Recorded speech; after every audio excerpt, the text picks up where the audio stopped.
I call on the Minister of Financial Services to read the prayer. Thank you, Mr. Speaker. Let us pray. Almighty God, from whom all wisdom and power are derived, we beseech Thee so to direct and prosper the deliberations of the Legislative Assembly now assembled, that all things may be ordered upon the best and surest foundations for the glory of Thy name, and for the safety, honor, and welfare of the people of these islands. Bless our Sovereign Lady, Queen Elizabeth II, Philip, Duke of Edinburgh, Charles, Prince of Wales, and all the royal family. Give grace to all who exercise authority in our Commonwealth, that peace and happiness, truth and justice, religion and piety may be established among us.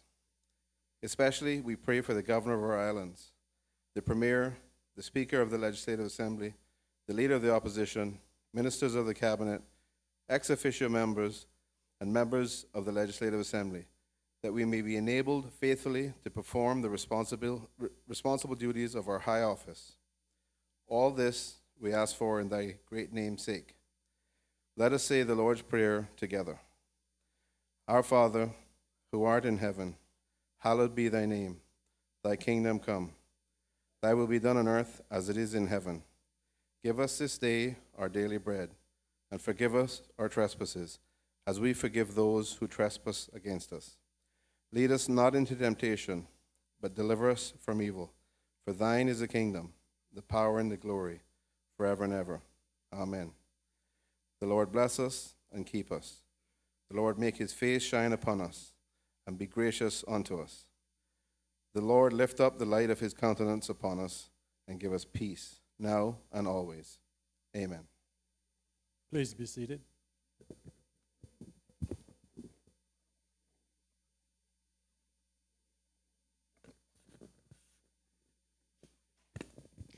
Administration of oaths or affirmations.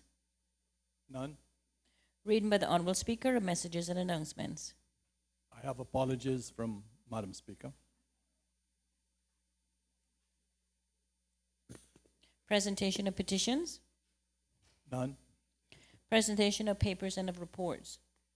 Report of the Standing Finance Committee on the appropriation July 2016 to December 2017 Bill 2016 to be laid on the table by the Honourable Minister of Finance and Economic Development, Chairman of the Standing Finance Committee. I call on the Honorable Minister of Finance. Thank you, Mr. Speaker. Mr. Speaker, I beg to lay on the table of this Honourable House the report of the Standing Finance Committee on the appropriation July 2016 to 31st December 2017 Bill 2016. So ordered. Does the Honorable Minister wish to speak thereto? Thank you, Mr. Speaker.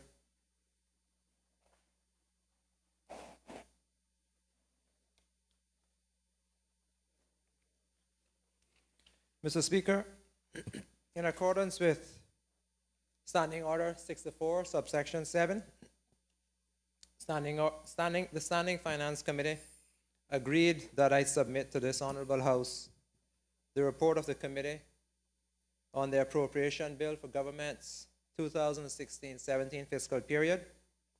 The committee had its first meeting on the 14th of June and met for 7 days subsequent to that, with the last meeting being this morning to approve the report which I just tabled, Mr. Speaker. Mr. Speaker, the committee also considered the schedule to the bill and approved the various appropriations requested thereon without amendment to either of those appropriations. And the committee also agreed to disperse up to $7,995,000 from the Environmental Protection Fund with respect to expenditures which are planned to be incurred in connection with environmental matters. And Mr. Speaker,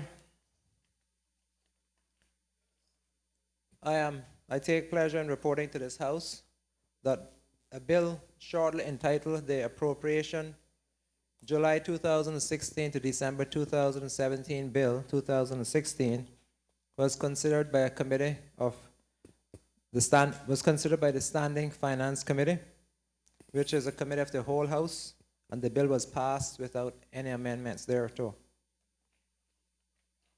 Thank you, sir. Thank you. Madam Clerk.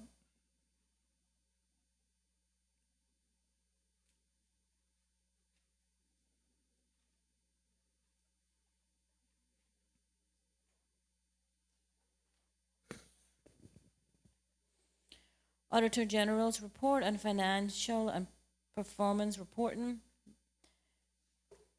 ministries, portfolios, and offices for the years ended 30th of June 2013-14. Auditor General report on financial and performance reporting, entity public sector for the year ended 30th of June 2014. Auditor General report on financial and performance reporting, statutory authorities and government companies for the years ended 30th of June 2013 and 2014. Report of the Standing Public Accounts Committee on the reports of the Auditor General on the financial and performance reporting, ministries, portfolios, and offices for the year ended 30th of June 2013-14. Statutory authorities and government companies for the years ended 30th of June 2013 and 2014. And entire public sector for the year ended 30th of June 2014. To be laid on the table by the elected member for Northside, Chairman of the Standing Public Accounts Committee. I call on the honorable elected member from Northside, Chairman of the PAC. Thank you, Mr. Speaker. Mr. Speaker, I beg to lay on the table of this honourable House the following Auditor General's reports. The Auditor General report on the financial and performance of ministries, portfolios, and offices. The Auditor General's report on the financial and reporting performance of the entire public sector. The Auditor General report on the financial and reporting statutory authorities and government companies, and the PAC report on those reports. So ordered. Does the member wish to speak thereto? Thank you, Mr. Speaker. I wanted to say, Mr. Speaker, that the public accounts took the view that because those three reports were so interrelated, that we did one report on the three reports of the Auditor General, and to say that the public accounts endorses the 7 recommendations of the Auditor General, as no evidence was uncovered during the committee's own investigations of the concerns raised by the Auditor General that did not support the 7 recommendations. The PAC is pleased that management has accepted the recommendations of the Auditor General and has identified the agencies responsible for implementing these recommendations. And the PAC is also pleased that management has placed reasonable timelines on the implementation of these recommendations, and that evidence given as an update by both the Auditor General and the management indicated good progress. Mr. Speaker, the Public Accounts Committee wishes to draw the attention of government to the Standing Order 77, suborder 7, which reads, the government minute shall be laid on the table of the House within 3 months of the laying of the report of the committee and of the report of the Auditor General to which it states. The PAC expects the government to honour the requirements of this standing order. The PAC expects that the government minute will show how the resources to complete the implementation of these recommendations by the Auditor General is being provided for in the 2016-17 budget. Thank you, Mr. Speaker. Madam Clerk.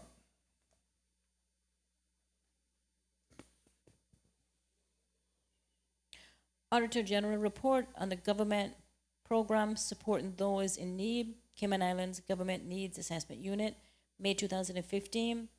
Report of the Standing Public Accounts Committee on the report of the Office of the Auditor General on the government programs supporting those in need, May 2015. to be laid on the table by the elected member from Northside, Chairman of the Standing Public Accounts Committee. I now call on the honorable elected member from Northside, Chairman of the PSC. Thank you, Mr. Chairman. I beg to lay on the table of this honorable House the Auditor General's report on government programs supporting those in need and the PAC report on the Auditor General's report. So ordered. Does the honorable member wish to speak thereto? Yes, thank you, Mr. Speaker. To say that the PSC agrees with the findings and recommendations of the Auditor General in this report. The PSC is concerned that during the public hearings on the recommendations contained in the report, it was clearly demonstrated that much work needs to be done to address the concerns of the Auditor General. The PSC is particularly concerned that the emphasis by the Ministry seems to be concentrating on the perceived need for substantial, almost double additions to staff complement as a way to deliver services more efficiently and effectively.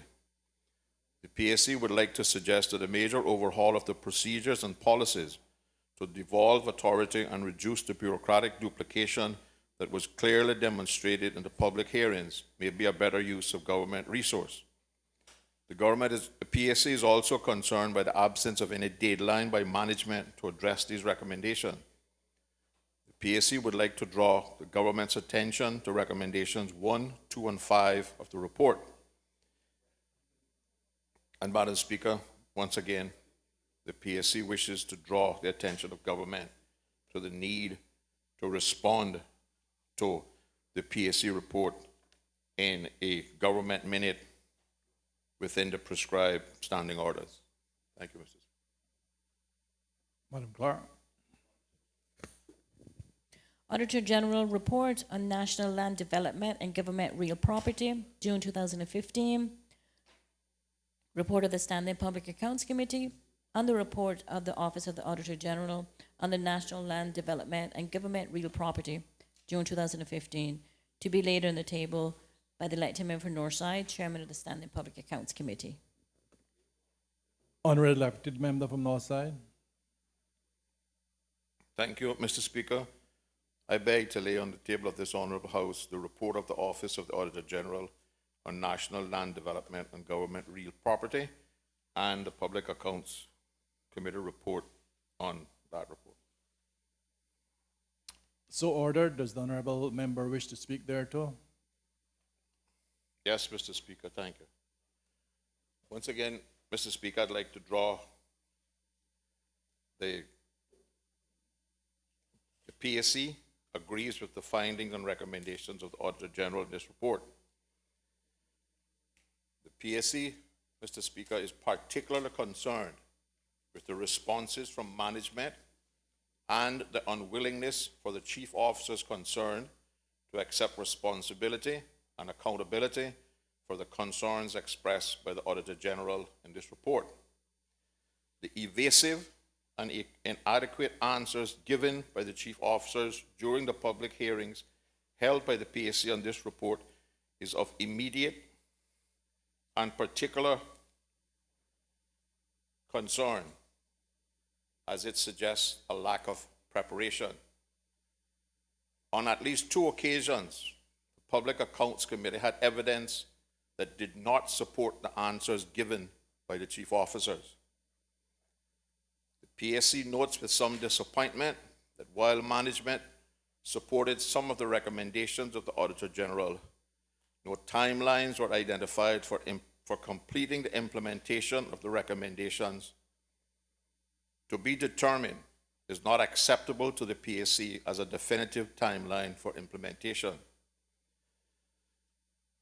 The PSC is concerned with the propensity and frequency with which the chief officers shifted the responsibility and authority to address the concerns of the Auditor General to other persons or agencies. The PSC is further concerned with the chief officer's deliberate and persistent refusal to accept responsibility for issues which led to the Auditor General's recommendations during the public hearings. These evasive answers and shifting of blame often sail close to contempt for the process. PSC would take the opportunity to invite the Deputy Governor to ensure that all chief officers and other civil servants who are summoned to give evidence to the Public Accounts Committee do so with clear and concise answers while being honest and factual to demonstrate respect for the process and the Public Accounts Committee. Again, Mr. Speaker, Public Accounts Committee wishes to draw to the attention of government the requirement of Standing Order 77, Suborder 7, and the PSC expects a response from the government identifying the resources being allocated for the implementation of these recommendations and in the time required for the presentation of the government minute, that is 90 days. Thank you, Mr. Speaker. Madam Clerk.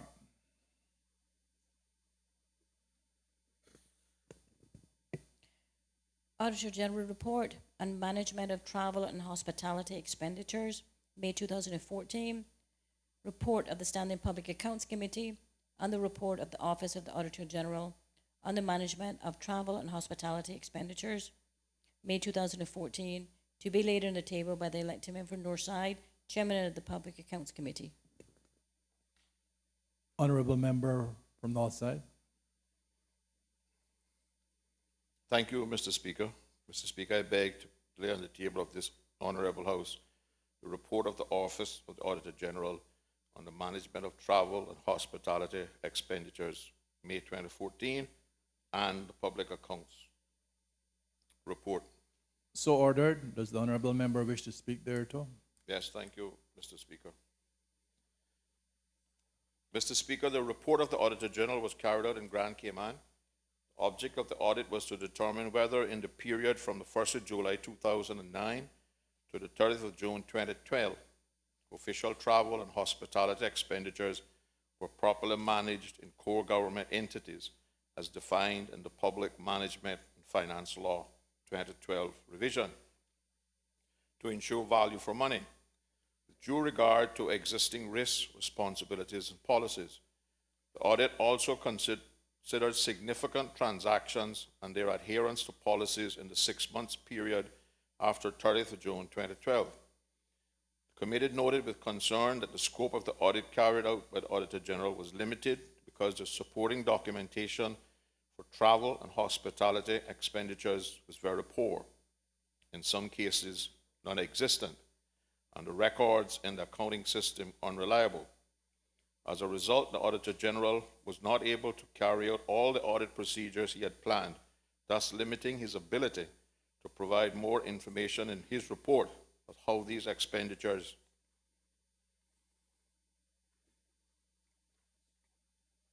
have been managed or qualify how much of the public resources were mishandled or wasted during the period covered by the audit. The committee agrees with and accepts the 11 recommendations made by the Auditor General throughout his report and summarized in Appendix 4. The committee believes that if these recommendations are implemented timely and consistently across the entire public service, it will provide a practical and cost-effective framework for managing official travel and hospitality expenditures, thus minimizing the risk of mishandling and abuse of public resources. The committee further noted the response provided by the Deputy Governor and acknowledged the significant efforts made by his office to address the recommendations made in this report. While much progress has been made, the committee noted with disappointment that recommendation number 2 regarding the development of a comprehensive hospitality policy has not been implemented as of the date of the public hearing, 25th of March 2015. The committee believes that this policy is a key recommendation of the report and should be implemented as a matter of priority. The committee therefore urges the Deputy Governor to prepare this policy and implement it across the entire public sector. The committee also recommends that a further audit be undertaken either by the government's internal audit unit or the Auditor General to determine if the recommendations have been fully implemented and if the policies and procedures are operating effectively, efficiently, and as intended. And again, Mr. Speaker, we draw the attention of the government to the need to respond in a government minute. Thank you. Madam Clerk.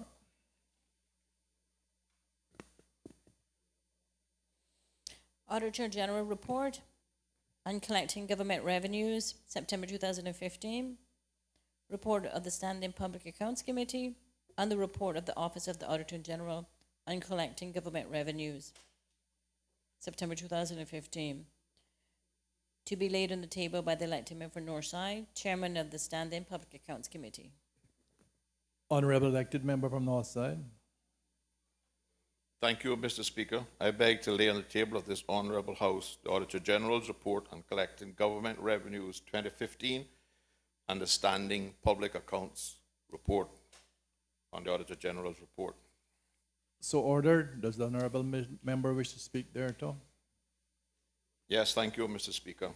The PAC endorses the 7 recommendations of the Auditor General, as no evidence was uncovered during the committee's own investigations of the concerns raised by the Auditor General that did not support the 7 recommendations. The PAC is pleased that management has accepted the recommendations of the Auditor General and has identified the agencies responsible for implementing these recommendations. The PAC is also pleased that management has placed reasonable timeline on the implementation of these recommendations and that evidence given as an update by both the Auditor General and management indicated good progress. Once again, Mr. Speaker, wish to bring to the attention of the government the necessity to respond in a government minute within 90 days. Thank you, Mr. Chair. Madam Clerk. Auditor General Report on Government IT Security, September 2015. Report of the Standing Public Accounts Committee and the report of the Office of the Auditor General on Government IT Securities 2015 to be laid on the table by the elected member for Northside, Chairman of the Standing Public Accounts Committee. Honorable elected member from Northside.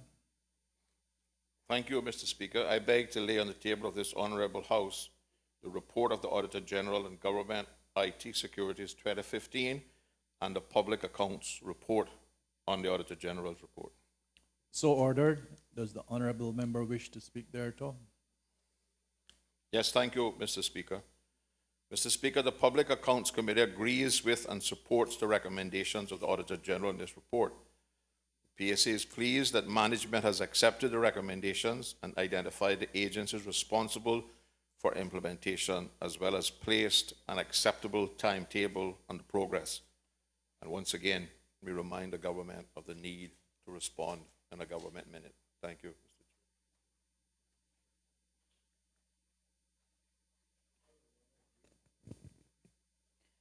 Auditor General Report on Major Capital Projects, Building Schools, May 2015.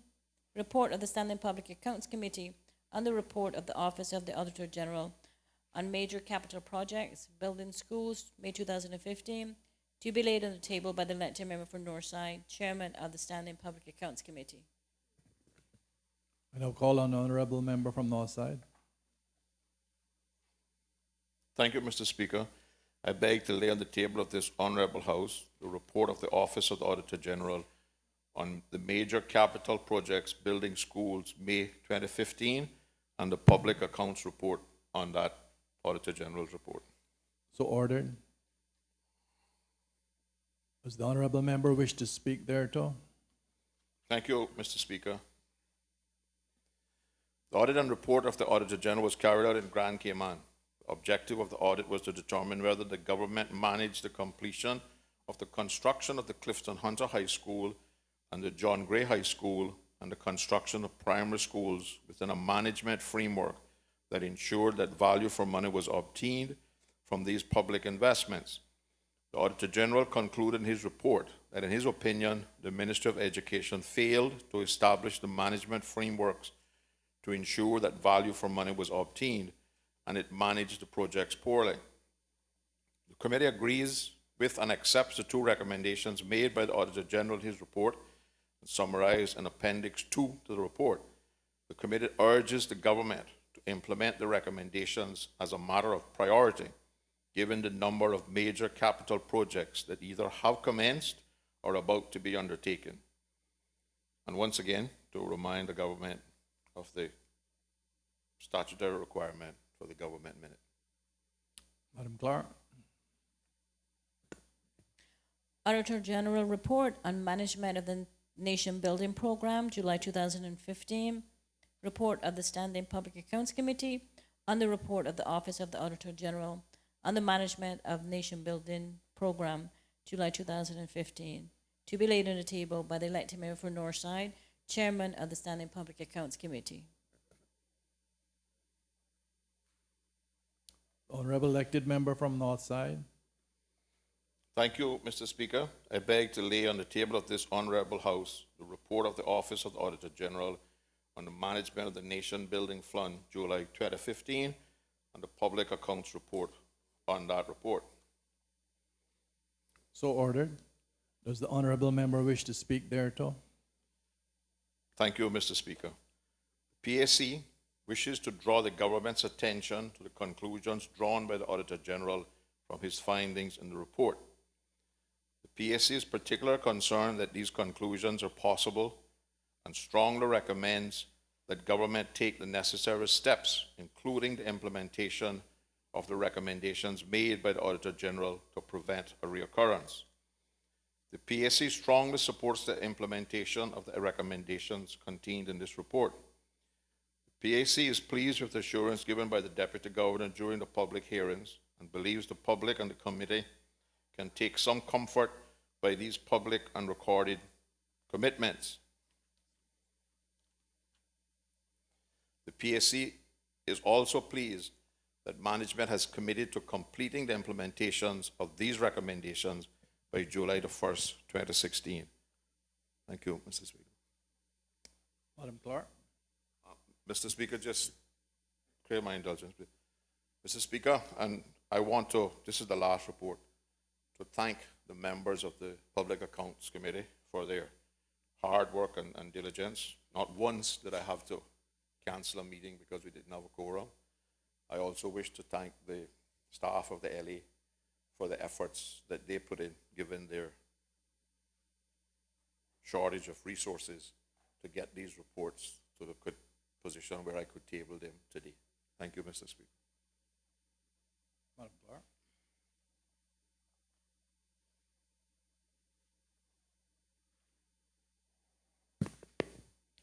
Questions to honorable ministers and members of the cabinet. I call on the Honorable Premier for the suspension of Standing Order 23, 7, and 8, and also eventually a Standing Order 23, 6, allowing one member to ask more than 3 questions in the sitting. Thank you, Mr. Speaker. I'll try to remember all of that. 23, 7, and 6. Mr. Speaker, I beg to move the suspension of Standing Order 23, 7, and 8 in order that question time may commence and continue beyond the hour of 11 o'clock. And I also move the suspension of Standing Order 23, 6 in order that a member may ask more than 3 questions during a sitting. Thank you. The question is that Standing Order 23, 7, and 8, and 6 be suspended to allow questions after the 11 a.m. hour, and that a member can ask more than 3 questions in one sitting. All those in favor, please say aye. Aye. Those against, no. The ayes have it. Standing Order 23, 6, 7, and 8 are accordingly suspended.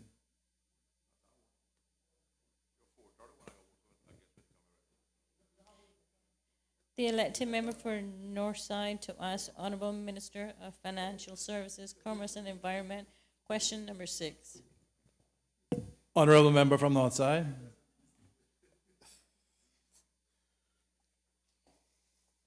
Mr. Speaker, I beg to ask the Honourable Minister of Financial Services, Commerce and Environment, can the Honourable Minister give an update on the new spear gun licensing regime? Honorable Minister of Financial Services.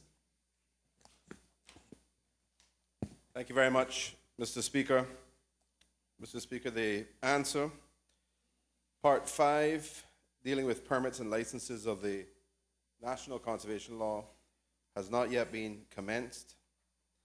However, the Department of Environment and the National Conservation Council have been working through the preparation of a variety of licensing directives, including those necessary to give effect to the new spear gun licensing regime.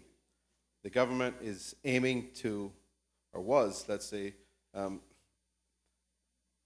Speaker, given the difference in time from when the answer was filed, was aiming to commence Part 5 of the law during this month. Mr. Speaker, just to add to that, we are simply awaiting the drafting of some additional regulations, particularly dealing with the environmental impact assessments, in order to allow Parts 5 and 7 of the National Conservation Law to be commenced at the same time. So I think those will be ready fairly shortly, and I would imagine it will be a matter of weeks before we are considering the actual commencement of both Parts 5 and 7. Thank you, sir. Are there any supplementary questions? Madam Speaker. The elected member for Northside to ask Honourable Minister of Financial Services, Commerce and Environment. Question number 7. Honorable elected member from Northside. Thank you, Mr. Speaker. Mr. Speaker, I beg to ask the Honourable Minister of Financial Services, Commerce and Environment the following question. Can the Honourable Minister give an update on the plans to address the sand offshore at Sandpoint? Honorable Minister of Financial Services, Commerce and Environment. Thank you, Mr. Speaker. Mr. Speaker, the answer, the particular area of coastline in question has been experiencing the southward migration of a sand spit thrown up by Hurricane Ivan in 2004. This is not the first time we have seen this happen on this particular coastline, as we also experienced a similar phenomenon after Hurricane Gilbert in 1988. Mr. Speaker, in fact, the sand spit seen in certain 2004 aerial photography, which is available through the Lands and Survey database, reflects the remnant of the Hurricane Gilbert sand spit. The Ministry of Environment and the Department of Environment have been, or have strongly recommended against registering these new boundaries on the basis that the accretion is not the result of normal coastal processes, but rather has resulted from a perturbation caused by hurricanes. And any temporary accumulation of sand at one of these coastal parcels today will migrate in a relatively short period of time. It is a widely held common practice within the islands that coastal boundaries cannot be recorded as fixed, but are rather recorded and registered as general boundaries, meaning the boundary of a coastal parcel will vary from day to day. For an in-depth discussion on the technicalities of the fixed boundaries versus general boundaries, I would of course defer to the Chief Surveyor or Director of Lands and Survey Department. We remain of the view that the boundaries of coastal parcels should remain being recorded and registered as general boundaries. We've expressed our views on this matter to the Ministry of Lands and the Director of Lands and Survey Department, whose responsibility it is ultimately to record and register each parcel boundary. Thank you, sir. Honorable elected member from Northside. Through you, Mr. Speaker, I wonder if the Minister could say if the Department of Environment in their scientific analysis of this sand spit has given any consideration to the need to harvest the sand because of the threat that it poses on the entrance to the cove. Honorable Minister for Commerce. Thank you, Mr. Speaker. Mr. Speaker, the Department of Environment has considered the issue. Of course, we have had a number of discussions on this and with the member as well. Mr. Speaker, there is a concern, as I indicated in my initial answer, that this is part of a natural process. If there is an attempt to interfere with that natural process, there may be consequences which are negative in respect of the environment. So we would wish not to have to run the risk of those negative consequences unless it becomes absolutely necessary to do so to protect and preserve access to the cove at Rum Point. I think I've indicated to the member in the past, sir, that we would certainly, the Department of Environment and the Ministry would certainly be supportive of a move to address this issue if that actually becomes a genuine threat. Thank you. Honorable Member for Northside. Through you, Mr. Chairman, would the minister consider that the entrance having been narrowed by more than 1/3 of the original opening, whether that indicates that there is going to be a need to harvest the sand before it blocks it off completely? Honorable Minister of Financial Services. Thank you, Mr. Speaker. Mr. Speaker, I think that is certainly a clear indication that there is a natural process ongoing which may well create an obstruction in terms of access to that cove. Mr. Speaker, I'm familiar with that area for decades, and I know there has been over a period of time variations in the width of the entrance or mouth of this channel. Certainly, if it gets to the point, and it certainly could do so, that the access is being restricted, then we would certainly, as I said, support a move to address that by harvesting or dredging up some of the sand to allow continued proper access, reasonable access to that cove, sir. Thank you. Madam Clerk.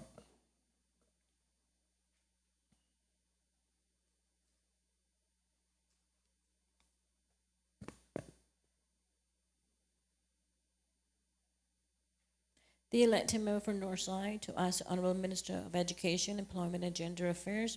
Question number 8. Honorable elected member from Northside.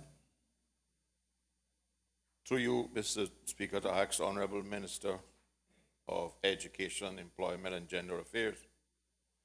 Can the Honorable Minister say who was awarded the scholarship sponsored by the Seamen's Association and what specialties are the two recipients studying? Honorable Minister of Education. Thank you, Mr. Speaker. The answer. 3 applicants applied for the Seafarer Medical Specialization Overseas Scholarships. The association award is for 2 scholarships. The candidates have been interviewed for potential award, but the applicants have not been advised of any final decision. Mr. Speaker, to disclose the names at this time would not be appropriate as the candidates themselves have not been told. There will be a formal announcement at the end of June 2016. The specialties of the applicants include naturopathic and Western herbal medicine, family medicine, and hematology and oncology. Thank you, Mr. Speaker. Madam Clerk.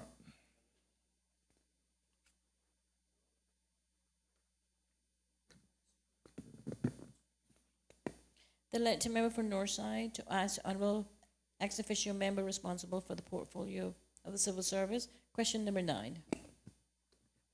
Honorable member from Northside. Thank you, Mr. Speaker. Mr. Speaker, I beg to ask the honorable ex-official member responsible for the report for the civil service. Can the honorable ex-official member say when the two non-government members of the Anti-Corruption Commission will be appointed? Honorable Deputy Governor. Thank you, Mr. Speaker. Mr. Speaker, on the 1st of December 2015, Mr. Norman Borden, OBE, was appointed by Her Excellency the Governor as one of the two non-government members of the Anti-Corruption Commission for a 5-year term. As members will be aware, with the passage of the Anti-Corruption Amendment Bill 2016, the composition of the Anti-Corruption Commission shall now consist of not less than 5 members appointed by the Governor, and such members shall be who, in the opinion of the Governor, are of high integrity, are able to exercise competence, diligence, and sound judgment in fulfilling their responsibilities under the law, shall be residents of the islands, and may include retired judges of the Grand Court or the Court of Appeal, retired police officers, retired justice of the peace or magistrates, chartered or certified accountants, attorneys at law of 10 or more years call, or retired attorneys at law, and such other persons as the Governor considers qualified to be appointed.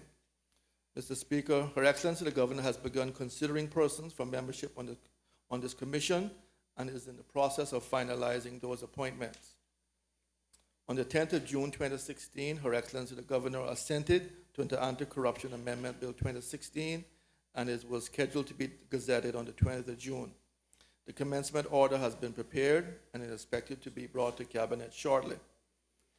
It is expected that the Anti-Corruption Amendment Law 2016 will come into force on or about the 1st of July 2016, and at that time, Her Excellency the Governor will make a public announcement as to the appointments of the new members of the Anti-Corruption Commission. Thank you, sir. Madam Clerk.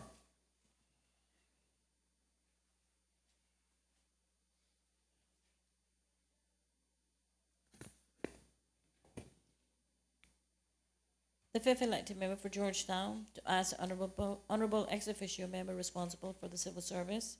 Question number 10.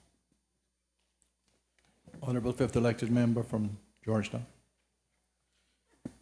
Thank you, Mr. Speaker. Mr. Speaker, I beg to ask the honorable ex officio member responsible for the civil service the following question standing in my name. Can the honorable ex officio member advise what the plan for community policing is and how many community policing officers there are, and include the areas, the police, and approximately how many residents are covered in each area by one police officer? Honorable Deputy Governor. Thank you, Mr. Speaker. Mr. Speaker, I understand this question was asked and answered in the Finance Committee, but I wanted to make sure it was recorded here. The community policing strategy continues to be a key strategy for the Royal Cayman Islands Police Service. They are, however, understaffed in this particular area of policing, having a total of 14 neighborhood police officers who are allocated as follows. 8 officers allocated to Georgetown, 4 officers allocated to Bordentown, 2 officers allocated to West Bay, inclusive of school resource officers assigned to the 2 major high schools. The number of residents covered in each area by one police officer is as follows. 31,303 residents in Georgetown, 12,001 residents in Bordentown, 11,911 residents in West Bay. The future plans include, subject to an increase in personnel, one neighborhood police officer assigned. Mr. Franz, I think the answer circulated is the wrong answer. I think this is for the next one. Community policing. Sorry about that.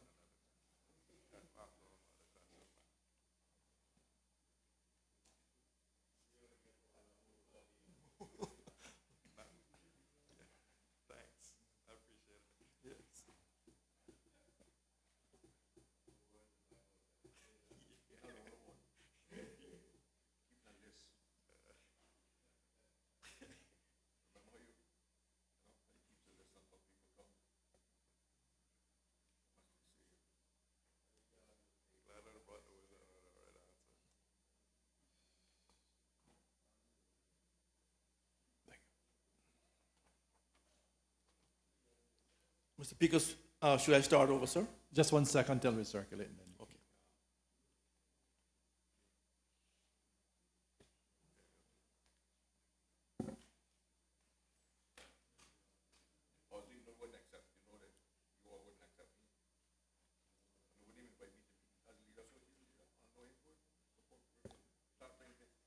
Honorable Deputy Governor, you can continue. The number of residents covered in each area by one police officer is as follows: 31,303 residents in Georgetown, 12,001 residents in Bordentown, 11,911 residents in West Bay. The future plans include, subject to an increase in personnel, one neighborhood police officer assigned to each of the new electoral constituencies.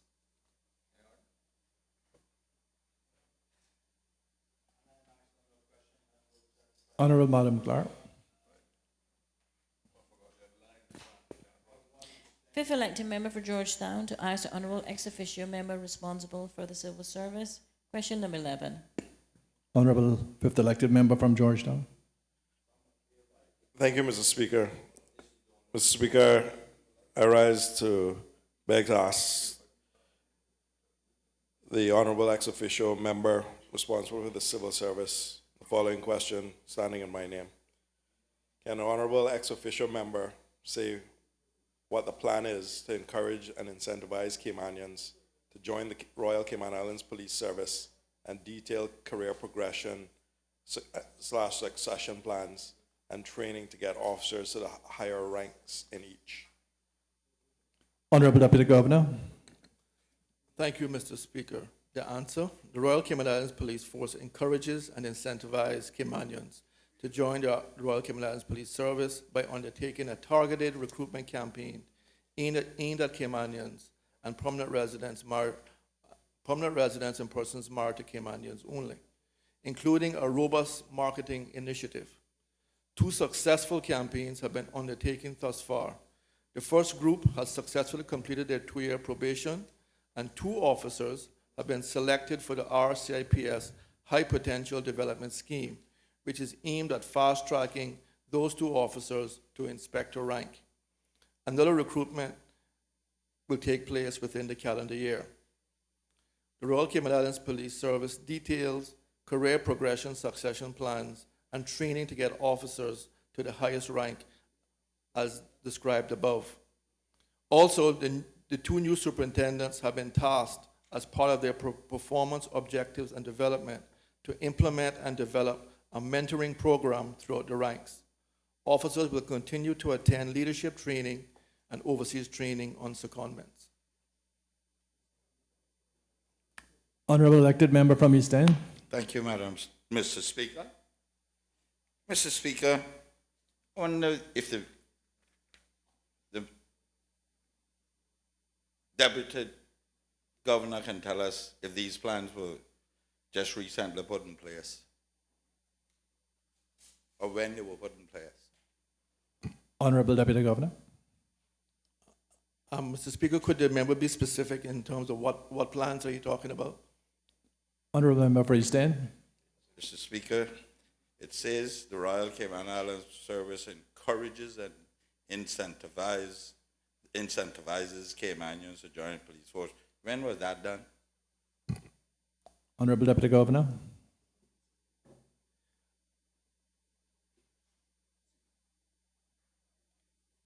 Mr. Speaker, I'm just going back in time.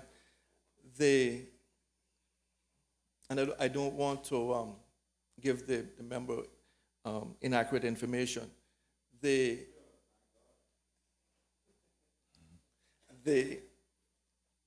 program in which to have Caymanian-owned classes has something that has been going on for quite some time.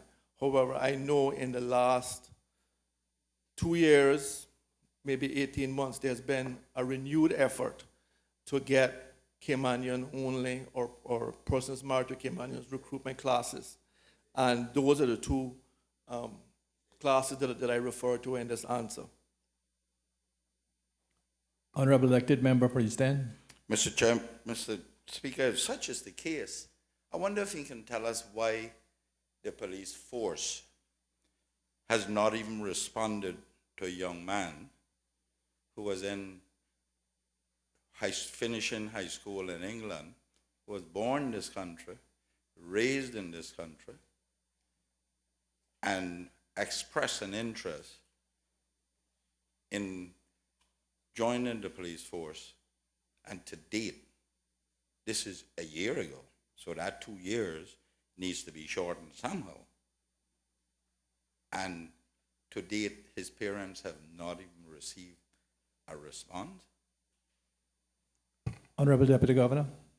Mr. Speaker, I can't answer that question, sir. I don't have any information. I have no knowledge who the person is. Honorable Member for East End. Mr. Chairman, Mr. Speaker, can the Deputy Governor give us an undertaking that he will check it out to find out what has caused young Caymanians who are very academically inclined, at least 2 who were coming out of high school and they expressed interest in joining the police force, and they have since only recently returned home and since gone to choose another vocation. Can he give us an undertaking to look into it, since there is a big plan and drive to recruit young Caymanians? Honorable Deputy Governor. Absolutely, Mr. Speaker. If the member would share the information with me, I would be happy to look into that and to speak to the persons myself, and to also investigate within the RCIP as to exactly what took place. Honorable Elected Member for East End. Mr. Chairman, Mr. Speaker, I don't know if he wants it over this mic now, because, the secret thing don't work too well down here. I think he wanted you to give it to him. On the side. Secret? Well, Okay. thank you. The Honorable Elected Member for Northside. Through you, Mr. Chairman, I wonder if the Honorable Deputy Governor could list the incentives that are offered for Caymanians to join. Is this something that is above and beyond the average? Their salaries and their other benefits? Honorable Deputy Governor. Mr. Speaker, thank you.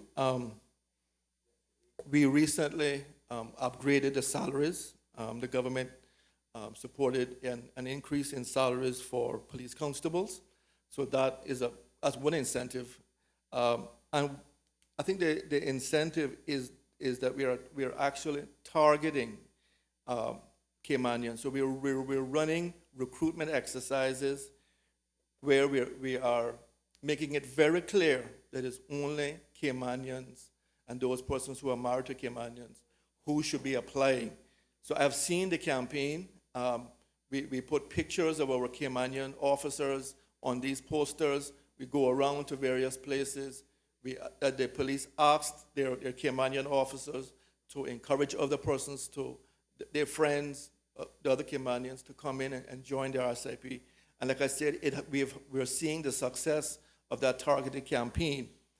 I can certainly investigate further to see if there is additional incentives for Caymanians, but certainly the raise in base pay was, my understanding, was a real disincentive for Caymanians. And now that has been raised, I expect to see further Caymanians joining the RCIPS. I'll allow 2 more questions. Honorable Elected Member for Northside. Through you, Mr. Chairman. So the recent salary increase offered to police was solely for Caymanians? And the second question would be, is there, otherwise it's not an incentive for Caymanians? Mr. Chairman, is any consideration being given to offer incentives as some of what we may have to pay for expatriate officers, like some kind of housing allowance or some additional training overseas as opposed to just local training, depending on their academic levels? Honorable Deputy Governor. Mr. Speaker, thank you. This salary increase was across the board for all constables, sergeants, inspectors.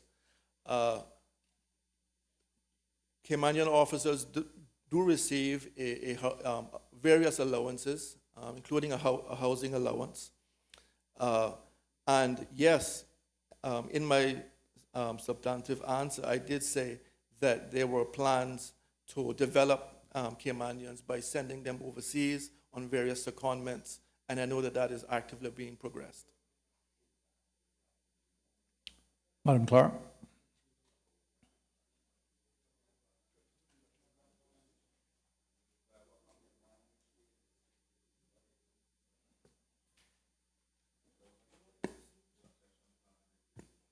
The Honourable Leader of the Opposition, the First Elected Member for West Bay, to ask Honourable Premier, Minister of Home Affairs, Health and Culture, question number 12.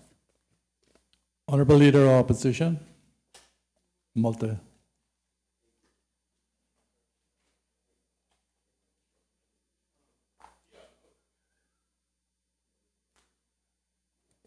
Thank you, Mr. Speaker. Mr. Speaker, perhaps this question was dealt with in Finance Committee, but so that we have it on record here, since at one point we were told they didn't have, by the council or at least, they didn't have information. So, question number 12, standing in my name. Can the Honourable Minister say what is the total agreement for the removal of tires from the Georgetown landfill? What was the tendering process used? What experience does the company who won the tender have in such projects? How many companies express interest in the tender? What time can we expect work to begin on the removal of tires? What is the intended use of the tires upon removal and the intended destination? Honorable Premier.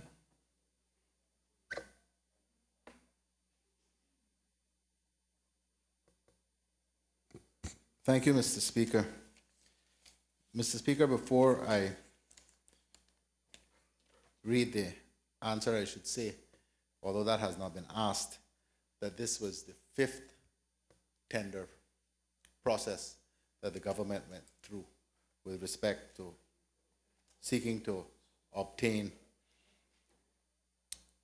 a contract for the removal and disposal of the tires at the landfill. Mr. Speaker, the Ministry of Health and Culture's conditional tender award agreement comprises the prompt processing on-site and removal of all the used tires accumulated at the Georgetown landfill, with used tires being also brought in from the Sister Islands landfills. The Ministry of Health and Culture, through the Department of Environmental Health, conducted an open tendering process through the Central Tenders Committee. The Ministry of Health and Culture has issued a letter of intent to a local waste management company which has teamed up with an international company with extensive tire recycling experience. Mr. Speaker, as I intimated in Finance Committee, the winner of the tender is Island Recycling. The Ministry of Health and Culture received in total 4 tenders and 1 letter submission, the latter of which expressed interest in the potential use of a tire product. The Ministry of Health and Culture expects that an actual contract will be signed next week, and the contractor will process the entire stockpile of tires landfilled in the Cayman Islands within a 12-month period. Mr. Speaker, I wish to explain that the written answer, which speaks to recommendations by CTC to award the contract, has been overtaken by events, and the contract itself will be signed next week. The intended use of the processed tires is as tire-derived aggregate, and it is intended that this product will be used on islands by local developers who will use the TDA, as it is called, as a replacement to bringing in and using off-islands aggregate in their project site works. Honorable Leader of the Opposition. Thank you, Mr. Speaker. Can the minister say what was the process used? Was there a department committee that received the tenders, went through them, and then made a recommendation to Finance Committee? Sorry, to Central Tenders Committee.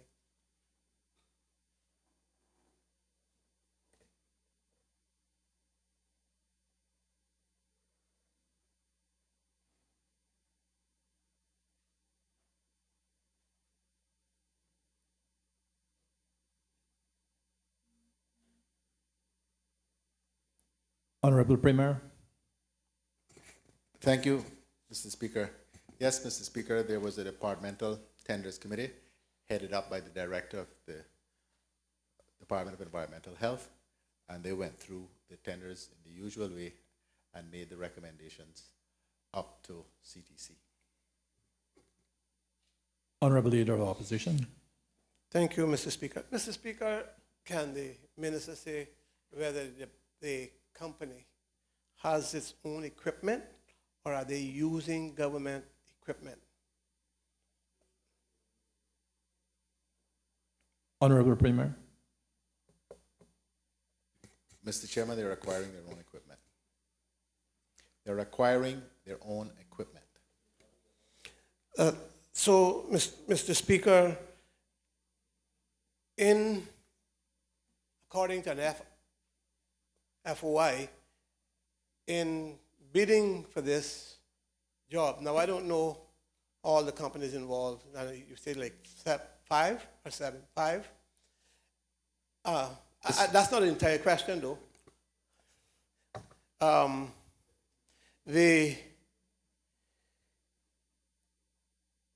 In complying with the bid document,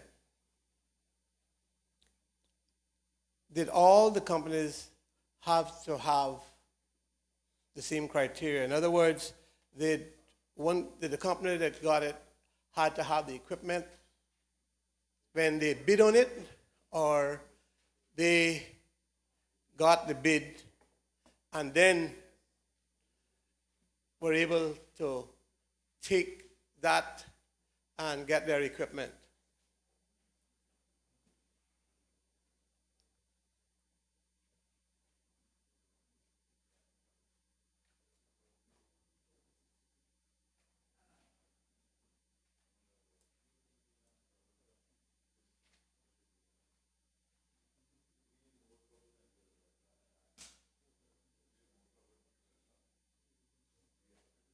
Honorable Premier. Thank you, Mr. Chairman. Mr. Chairman, all companies were required to demonstrate that they had the wherewithal to get the required equipment. That includes the financial wherewithal. Madam Clerk. Sorry. And you say there were 5 companies. And Mr. Chairman, did all companies produce this wherewithal to get the required or the equipment that they would need? And were they given the same criteria in regards to what Central Tenders would have wanted them to provide to prove that they could do it? Did the company receiving the bid have the experience in the baling of tires? I think that's the correct terminology for the work that they're going to do to remove the tires. I think it's called baling. Shred. No, baling is the correct, but I guess they can shred it. I don't know. That's the information that I have gleaned. Anyway, those questions. Mr. Premier.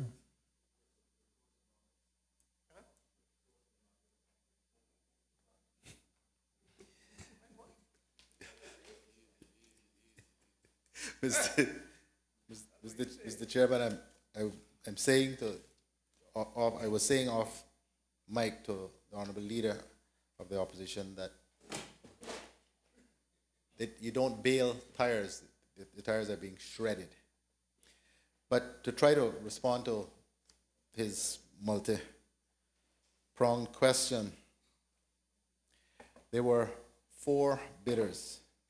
3 were local and 1 was overseas. In addition, there was 1 letter submission expressing an interest in the potential use of the tire product, but that wasn't a proper tender.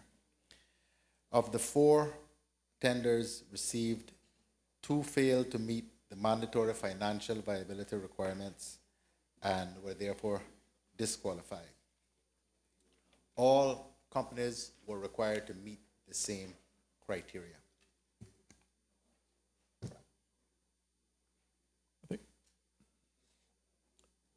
So, Mr. Chairman, question A, the company that got the tender has the capacity, experience to shred. They have been involved in that business before. And B, what is the value? Mr. Premier. Mr. Chairman, Island Recycling is an established recycling company in Caymanian-owned company, and it is partnering with an experienced company overseas to carry out this particular project. The value of the contract is 1.245 million Cayman Islands dollars, which is based on processing an estimated 500,000 tires that are in the stockpile. That is an estimate. No one truly knows what the number of tires are. The honorable member East End was trying to catch my ear. And didn't What say the number that. of tires is. Sorry, let me get my grammar right. Mr. Speaker, in the last answer, the Premier says that the TDA is going to be used in lieu of developers bringing in aggregate. What kind of aggregate were developers given permission to bring in? Honorable Premier. Mr. Speaker, that's out of my league and way out of this. What I can indicate to the member, if this helps him, the CTC insisted that the company who won the contract was able to show that they had or would have contracts locally to dispose of this TDA in an environmentally acceptable way.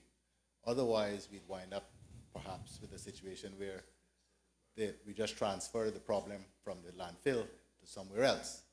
So Davenport, which is a major developer of many projects in Cayman and has 2 projects on the way, has agreed to take a significant amount of the TDA for use in their projects, and the proposed Ironwood project has also similarly agreed with Island Recycling to take a portion of the TDA.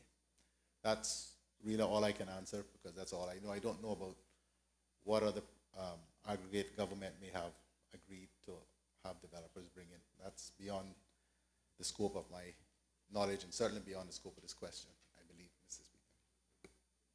Honorable elected member, please stand. But Mr. Speaker, that it's not beyond the scope of the, it might be beyond the scope of the question, but it wasn't beyond the scope of the answer. The answer says that as a replacement to bringing in and using off-island aggregate in their project site works.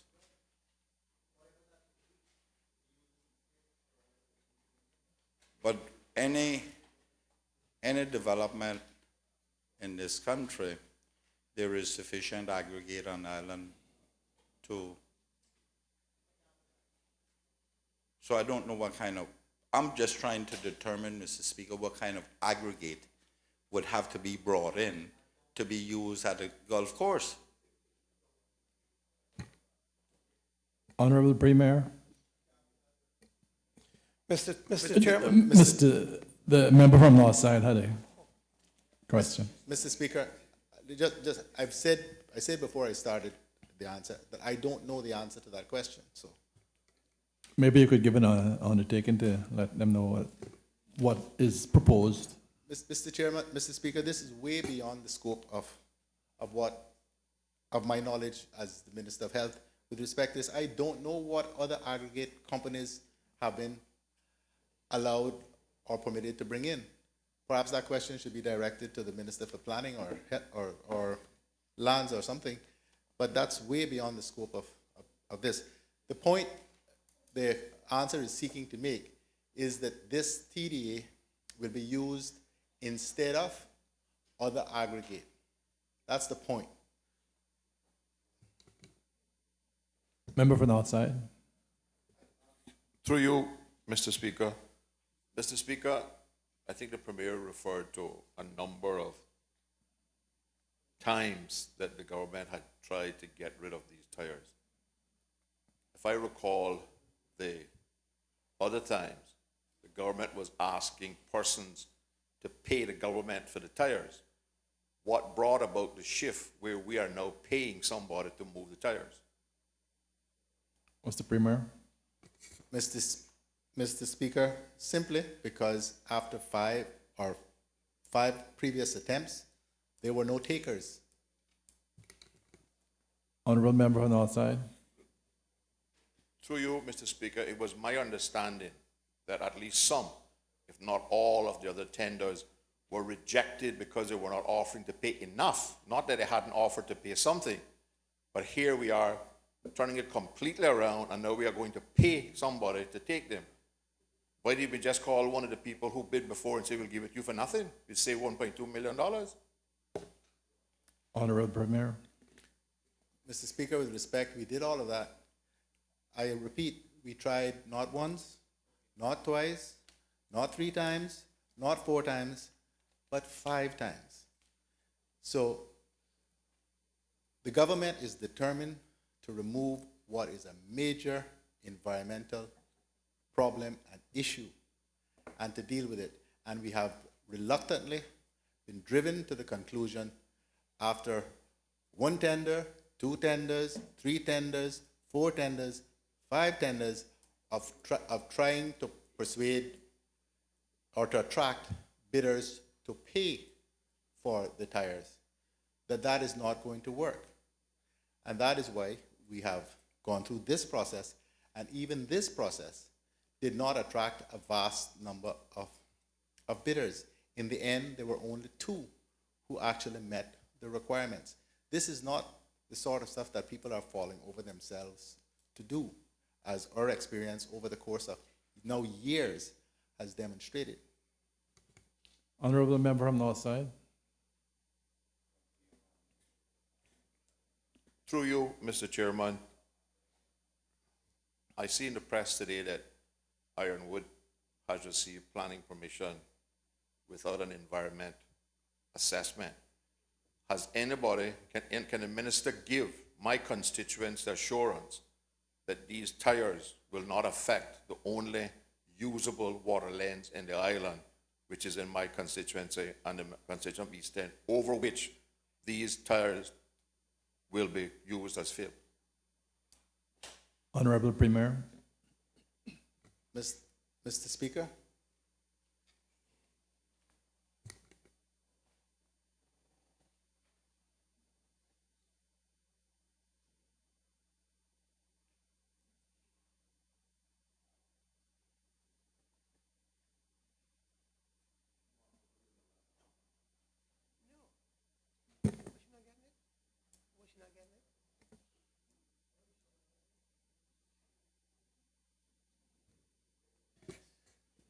Thank you, Mr. Speaker, for your indulgence. Mr. Speaker, as part of this whole exercise, we have involved the NRA, the Department of the Environment, and the Water Authority, and received the necessary assurances and guidelines with respect to where and how this TDA can be used as aggregate so as not to impact waterlands. And as the member from Northside will know very well, I have a personal vested interest in ensuring that the waterlands in his constituency and East End constituency are not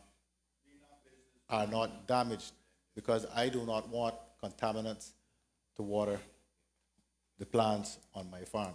So my point, Mr. Speaker, is that I would have ensured that I was satisfied that what is being done is safe and environmentally sound. I'll allow 3 more questions. Honourable member from North Side, followed by the Leader of Opposition, followed by the member from East End. You see the multi-question? Through you, Mr. Chairman, would the Honourable Premier and Minister of Health undertake to provide us with the written submissions from the Department of Environment, the Water Authority, and all those agencies that were considered and certifies this as being of no harm? Honourable Premier. Mr. Chairman, I don't know that we have those certificates. But I know the process that has been gone through. I will check. Just 1 moment.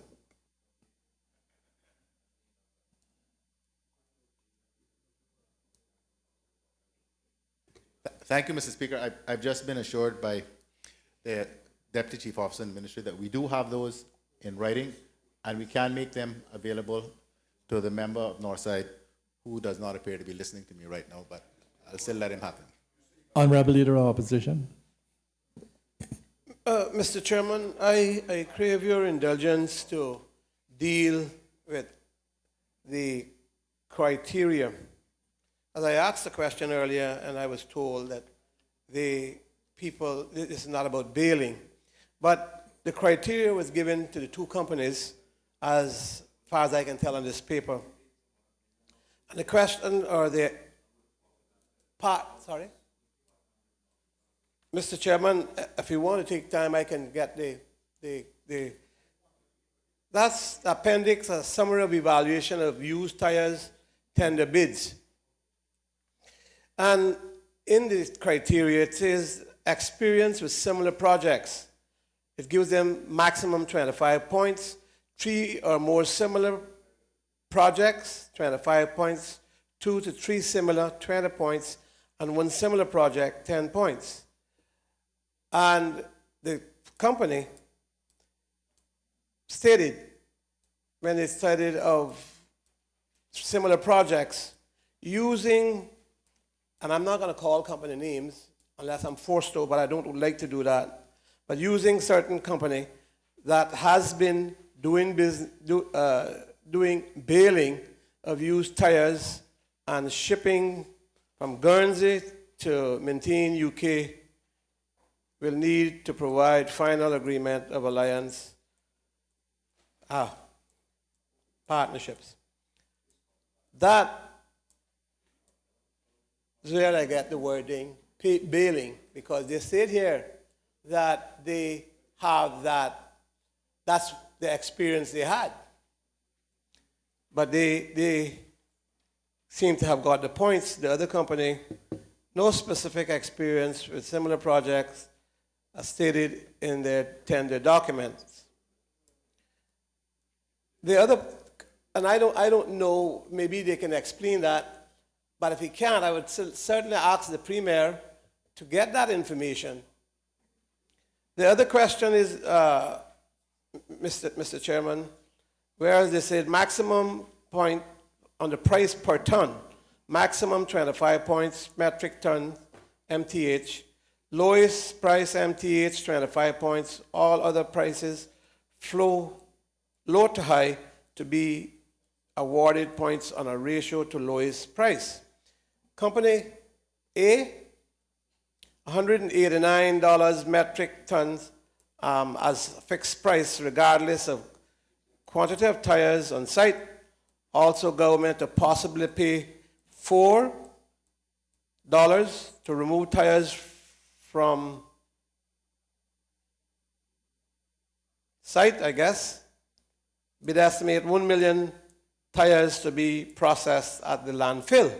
So they're going to use government site to do the processing. Company B, $2.9 million to process up to 2 million tires. Company stated that this is their fixed price, as they do not know the, I guess, actual metric ton of tires. Even with extended time, company registered that it is a fixed cost price for up to 2 million tires. Fixed rate does not allow for lesser quantities than 2 million without paying the bulk price. They would pay also to government the bulk price. Company A got, for the $189 per metric ton as a fixed price, 10 points. Company B, I guess the one that lost, got 0 points for up to $2 million for the company. For the up to 2 million tires, sorry. They got 0 points. I will share this, but I suspect that the minister will have this in his own possession. And the question was that what was their experience? In trading, that they have the equipment, they say they do, or they're going to get it. 2, do they have experience in shredding, or they have experience in baling? Because that's what this bid document says. That was their answer. They got 10 points for it. The other ones got nothing. Mr. Premier, Mr. Chairman, I don't know if I can follow all of that, but there it goes. I realize what's happened is that the Leader of the Opposition has received representations from Shamrock Heights Development and Machinery Supply, Inc., who is the only other company which actually wasn't disqualified. They were, since this is where we're going, let's tell the whole story. There were 5 companies who initially indicated an interest. Ireland Recycling and Guernsey Recycling, which is the contract, is the company that won the contract. Cayman Waste Solutions, a Second Chance Recycling and Services Overseas, Shamrock Heights Development and Machinery Supply, Inc., and Ironwood Cayman Islands. Ironwood Cayman Islands submitted no bid, only a letter stating they would work with a successful company. So they weren't in the picture. There are a range of criteria: financial viability, public liability insurance, signed tender sheet, qualification statement, experience with similar projects, and then the price. The particular criterion that the Leader of the Opposition referred to is about experience with similar projects. The successful bidder was awarded 10 of a maximum of 25 points. The unsuccessful company, Shamrock Heights Development and Machinery Supply, Inc., received no points because they submitted no information with respect to specific experience with similar projects. None. Honorable Leader of Opposition. Mr. Chairman, I'm wondering whether and I didn't do this in Finance Committee because the minister himself wasn't here, and the councillor was total loss. And so I didn't pursue that. But I think I should read the information that I have. Since names have been called, and this letter comes from the lawyer and says exactly what the situation is. And Mr. Chairman, I can get you a copy of this so that How long is it? it is. Because we've been going here nearly half an hour on this one. It is $1.2 million. I mean, if I don't want me to sit down, I will. Mr. Chairman, it's not going to get anywhere, but I don't want the wrong impressions to be, Mr. Speaker, to be left hanging. But the man, they never had, because they are with the company too, as I understand it from this letter. Both companies have an outside partner. One partner says that it has tremendous with such business. The other says they have it bailing. So I don't know how they've done it. I am not the Central Tenders Committee. I don't know what they are. I don't know. But the documentation here, which what I'm going to do now, is to table so that members have it. I mean, it's already voted upon. As I said, I thought that I should ask those things because it left me wondering just what the process was. And I'm going to ask the Sarge to do that. And do that, and I won't take the time up, Mr. Chairman, Appreciate to read that. it. Yeah, we won't get out here by 4:30. I heard the Premier say. The member from East End had a question. And yeah, to lay it on the table once there's enough copies. Yeah. Member from East End. Mr. Speaker, just so I can say it, as the member, as the leader of the opposition has said, this contract has been awarded by CTC through the usual processes. This minister nor any other minister had anything to do with that. So the machinations and the decision-making of CTC is not something I could comment on. Exactly. Mr. Chairman, just want to say I wasn't pointing my finger at any minister, Yeah, but there is a department process that seems to have been very close to certain aspects of that contract when you read the documentation. So that's why I'll lay it on the table. Honorable member from East End. Last question. Mr. Chairman, Mr. Speaker, the Premier said that the cost of $1.245 million was for 500,000 tires, based on 500,000 tires.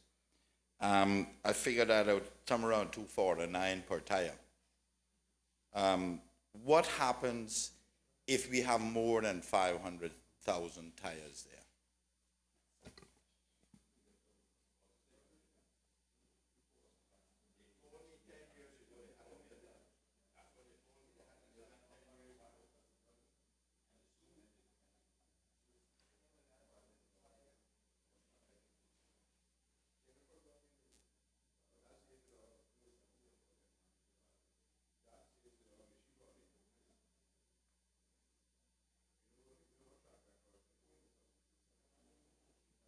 Honorable Premier. Mr. Speaker, I'm advised that the contract contains provisions which allow for the event, or that in the event that there are more tires, that there can be, the company can continue to do so at a reduced rate, depending on how many more there are. In other words, the more tires there are, the lower the per tire cost the government will be. The cost will go down if it's more. Member for East End. Final. Okay, thank you, Mr. Speaker. Thank you for your indulgence. Mr. Speaker, 8 years ago maybe, I was told, 2006, 10 years ago, that there were 1 million tires on the estimated. I bought the shredder. That worked for 5-6 years. Well, it broke down for 2-3 years, and it's fixed now, yes. And I know it's fixed now. So I don't think we got 500 or more, 500,000 out of it during that period. There is the potential that all those tires that are buried because of the weight, they have now gone into the ground. We need them out because that's potential problems for us. There is the potential that this could increase exponentially. Seriously, we could be looking at $2-3 million to rid ourselves of those tires. Are we comfortable that that is the possibility because of the lack of counting of those tires? And we're paying more than we collected for them. And we didn't collect for all either, because that only started recently.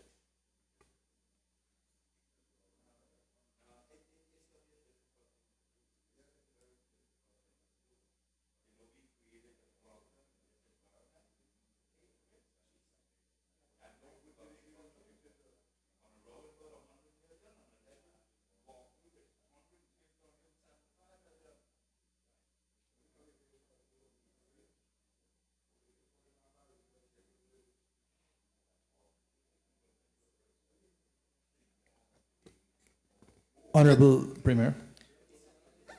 Mr. Speaker, there were previous estimates, but the advice I have now is that the team is quite confident, or fairly confident, that the numbers are around that figure, around 500,000.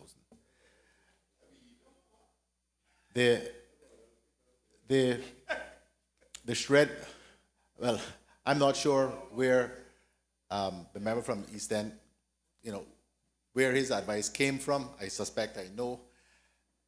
I'm saying that I suspect that I know, but where his advice came from way back then. But the member, so I don't think there's much point in us arguing and debating because we're speculating now about what the numbers are. The reality is that we have a problem with the number of tires that are there for a whole range of reasons, and this government is taking action to get rid of that problem. It may well cost more than the 1.245 million. We'll have to deal with that as the circumstances present themselves. But what I can say to the member from East End and the House generally is that we've gotten the shredder, which the member when he was minister, member from East End when he was minister had acquired. We've got that back operational, and the plan is that once this huge volume of tires has been taken away and processed, that we won't get back in this situation again, because that smaller shredder, which is a much smaller shredder, will be capable of dealing with the tires as they come in, rather than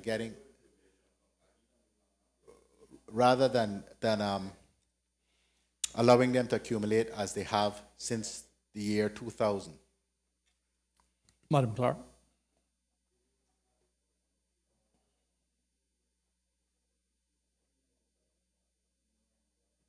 Statements by honorable members and ministers of the cabinet.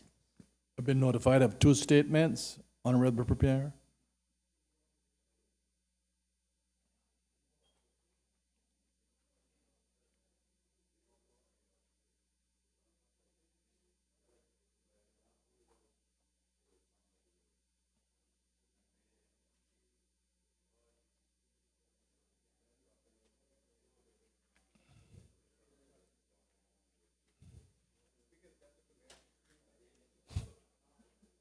He wouldn't do that.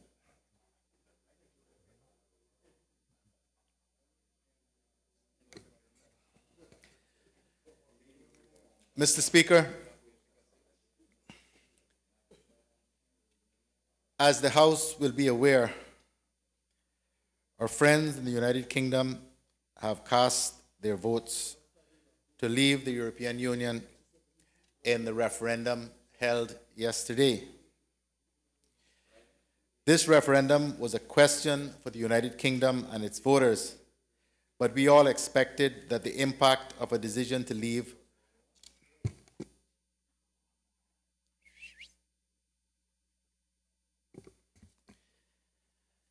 Mr. Speaker, this referendum was a question for the United Kingdom and its voters, but we all expected that the impact of a decision to leave would be felt far beyond the shores of the United Kingdom and would have had political consequences within the United Kingdom.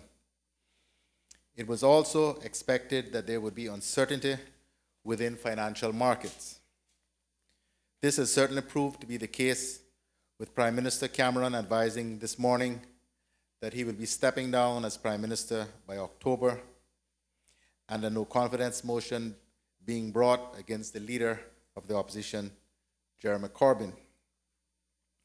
As we have seen, the world markets are now trying to come to grips with the implications of the referendum result.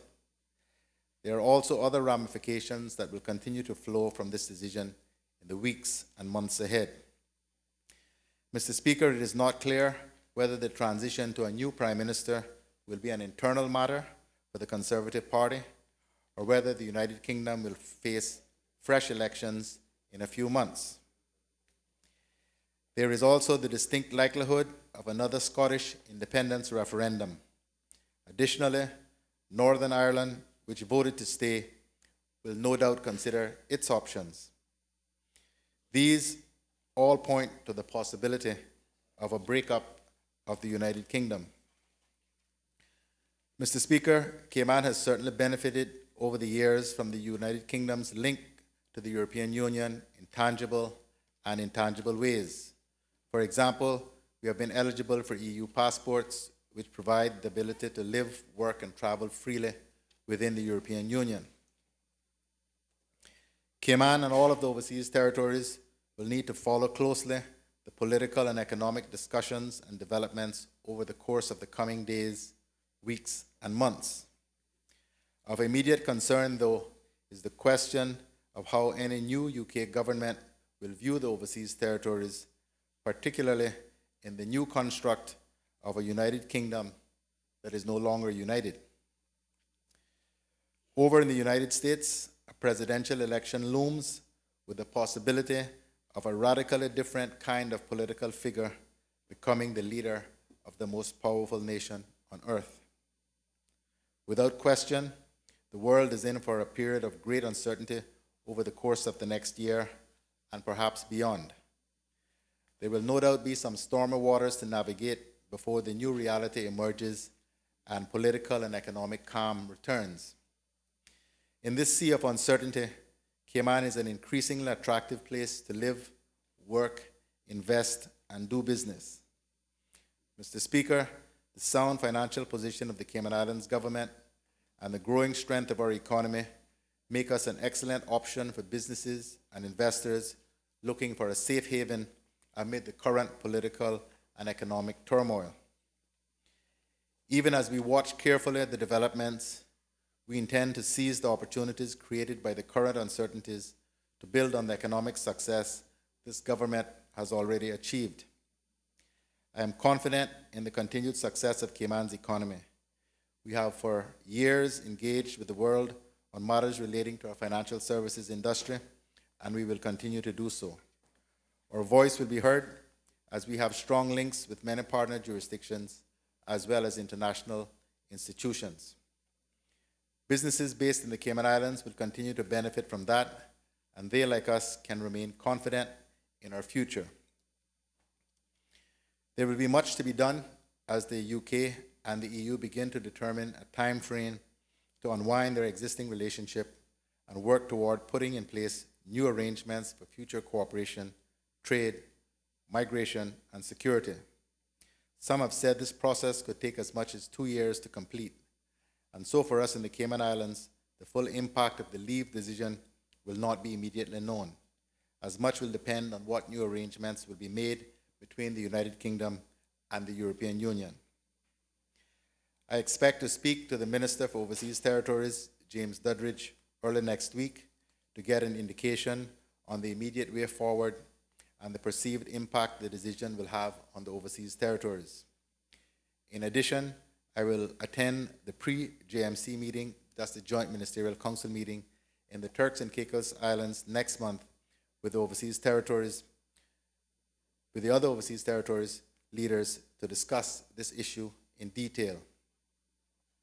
Mr. Speaker, it is too early to make predictions or to be able to say what the full impact of the leave decision will be, but certainly it will be profound. It will impact not just the UK and its citizens resident there, but the overseas territories, Crown dependencies, and indeed the wider world. I will continue to monitor developments and engage with the United Kingdom government over the coming days, and as soon as the way ahead becomes clearer, I will make a further statement. Thank you, Mr. Speaker. Thank you, Mr. Premier. Subject to you and my colleagues throwing me out on my ears, this has not surprised me. Those of us that believe in the Bible, this is no secret. All of this must come to pass. The European Union will come down to 10 nations. And as you see what has happened, this will be a snowball for the rest of those nations that pull away.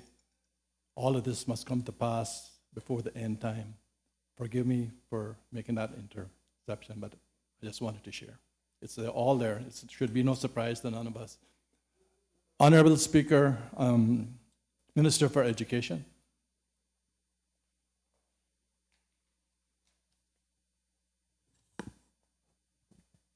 Thank you, Mr. Speaker. Mr. Speaker, I rise today to make a brief statement in relation to the Ministry and Department of Labour and Pensions fulfilling the recommendations made in 2010 by the Office of the Complaints Commissioner in an own motion investigation report entitled Penny Pinching Pensions. I will also have another statement as it relates to another of its reports after this. This report, the Penny Pinching Pensions report that is, contained a total of 21 recommendations, which was initiated by the Complaints Commissioner at the time, Ms. Nicola Williams. And it was her first own motion investigation report, which was deemed to be the most lengthy and detailed report in the history of the Office of the Complaints Commissioner at that time. In this report, the Complaints Commissioner Williams stated that, quote, this own motion investigation was undertaken because it was one of the most pressing and obvious examples of systemic failure of a government entity, the National Pensions Office, and the National Pensions Law that underpins it, end quote. The three main concerns that led the Commissioner to start this investigation were: one, non-compliant companies continuing to ignore the pensions law; two, whether the National Pensions Office had any real power to enforce the law; and three, the National Pensions Law not having been substantially revised since 2000. So in the 2010 report, the 21 recommendations made by the Commissioner Williams could be grouped into the following categories: legislative changes, public education and outreach, structural changes in regards to the National Pensions Office, now known as the Department of Labour and Pensions, and the National Pensions Board, interagency working relationships with government, and training.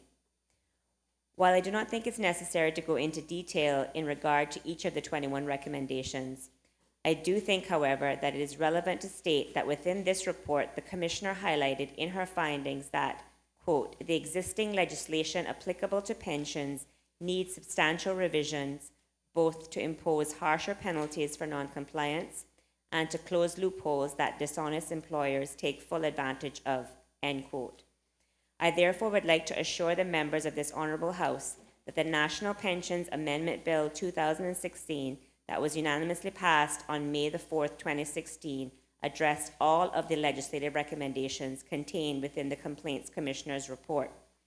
The National Pensions Amendment Bill 2016 reflects the recommendations contained within the Penny Pinching Pensions report in the following ways. It significantly increases fines, in some cases escalating up to $100,000, and introduces imprisonment terms for offences in order to act as a true deterrent. It introduces an administrative fine regime as another enforcement tool to deal with employer noncompliance. It increases the power of the director, deputy director, and designated person to have the same powers, privileges, and immunities as conferred on the constable by the police law when performing their duties in relation to administering administrative penalties. It introduces a victimization protection clause for employees who make a disclosure to the Department of Labor and Pensions in regard to an employer's noncompliance of the law. It introduces more requirements for pension plans to educate and inform members, including the requirement for annual general meetings and an increase in the availability of pension statements, as well as notification from the administrator if their employer becomes delinquent. It also improves the disclosure of information to members by introducing the requirement for pension plan administrators to provide members with details on the investment returns and expense ratios of their pension fund, increase the frequency of member statements from annually to semi-annually, and allows statements to be issued electronically with a member's consent, and increases the access to the administrator's records on the pension plan from once a year to every 6 months, and establishes that the access is permitted to those persons stated in the law. It clarifies the roles between the Department of Labour and Pensions and the National Pensions Board by removing the duty of the National Pensions Board to administer the law and its regulations, and highlights its duty instead to carry out its functions as an appellate body as established under the law. Mr. Speaker, on the 21st of April 2016, the Ministry submitted its latest report to the Office of the Complaints Commissioner to update the office on the progress made on the outstanding recommendations. I am pleased to report that on the 5th of May 2016, the Ministry received a letter from the Acting Complaints Commissioner, Mrs. Brigitte von Gerhardt, which stated that the Office of the Complaints Commissioner determined that the Ministry had complied or substantially complied with the recommendations numbered 1 to 19 and 21, and that the Office of the Complaints Commissioner withdrew recommendation number 20 based on the review of the Ministry's current processes and policies, which do ensure that private sector companies awarded tenders within the Ministry are compliant with their pension contributions, as well as statutory health insurance requirements. Given that the Office of the Complaints Commissioner has now closed the matters outlined in the penny pinching pensions report, I would like to provide for the record to this Honourable House the letter to the Ministry from the Office of the Complaints Commissioner stating this. The Ministry and the Department of Labour and Pensions had met with and reported to the Office of the Complaints Commissioner over the years to demonstrate that it had complied with 10 recommendations of the report. However, it was agreed by all parties that the vast majority of the outstanding recommendations were tied to revising the pensions legislation. I am therefore proud, Mr. Speaker, that with the passage of the National Pensions Amendment Bill 2016, the Office of the Complaints Commissioner has deemed the Ministry and Department have now successfully complied with the Office of the Complaints Commissioner, and this report is now officially closed by their office.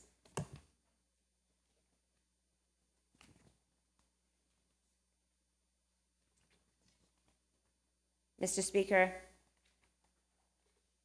in addition to the statement made by I made on the compliance of the Office of the Complaints Commissioner's report, the penny pinching pensions, I would also like to make a brief statement in relation to the Ministry and Department of Labour and Pensions fulfilling the recommendations made in the 2012 report by the Office of the Complaints Commissioner in an own motion investigation entitled Danger Construction at Work.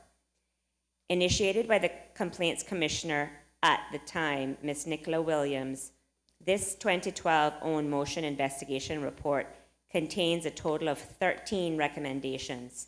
And Mr. Speaker, there's a typo in the statement being distributed. It's actually 13 recommendations.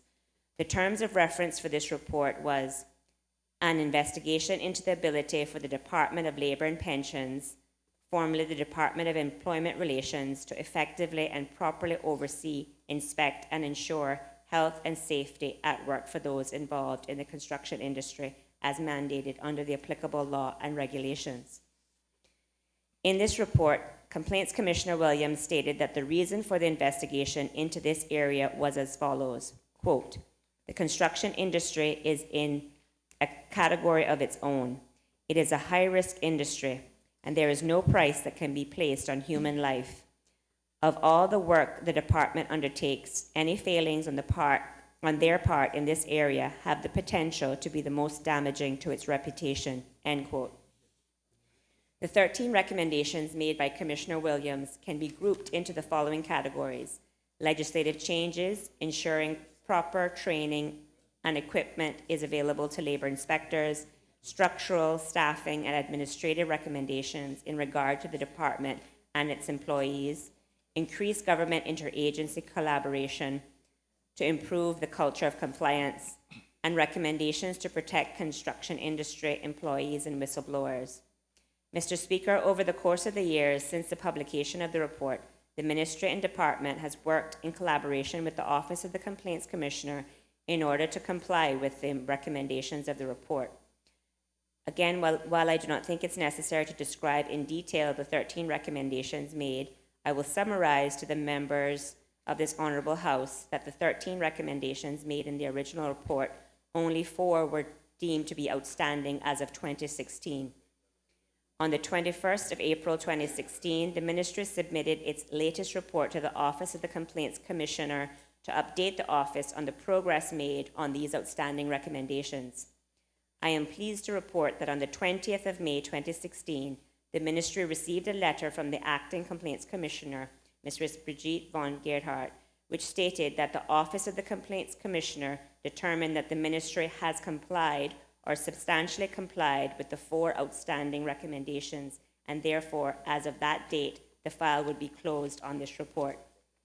Given that the Office of the Complaints Commissioner has now closed the matters outlined in the Danger Construction at Work report, I would like to provide for the record of this Honourable House the letter to the Ministry from the Office of the Complaints Commissioner stating this.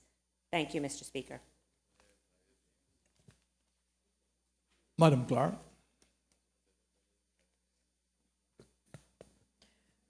Personal explanations.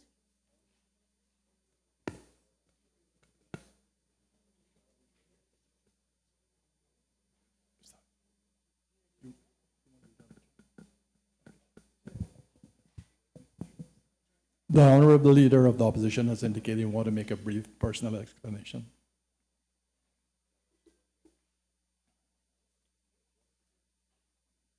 Thank you, Mr. Chairman, Mr. Speaker. Everybody's calling you chairman since we just come out of Finance Committee. I'm sure you will forgive us for that error. Mr. Speaker, according to today's Compass editorial, it seems the Compass comes to pass its editorial judgment again on our work here.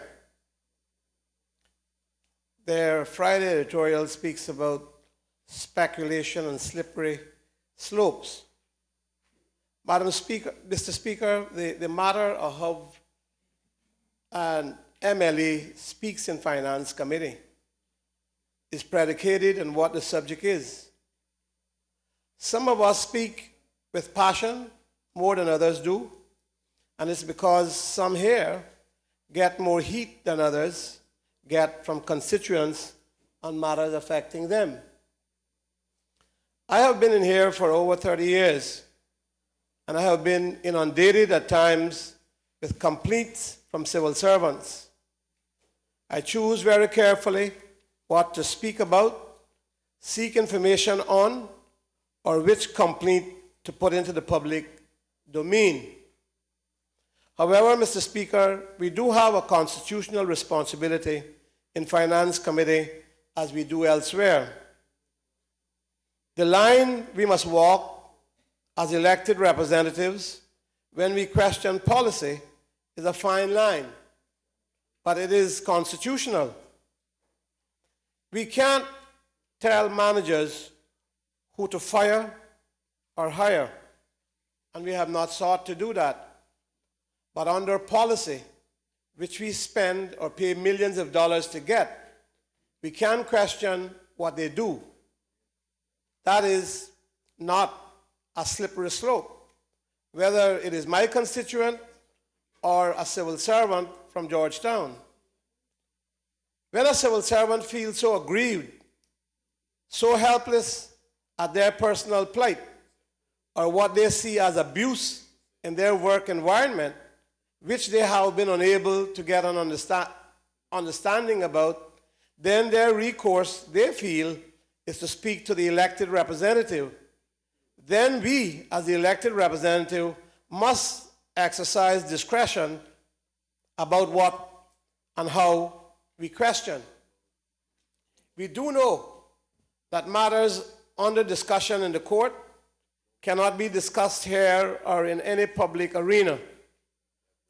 But our bound duty is to question civil service matters because money is being spent. Mr. Speaker, when the accounts are not done, which Compass and other media complains in their editorial about, must we not question why the accounts are held up?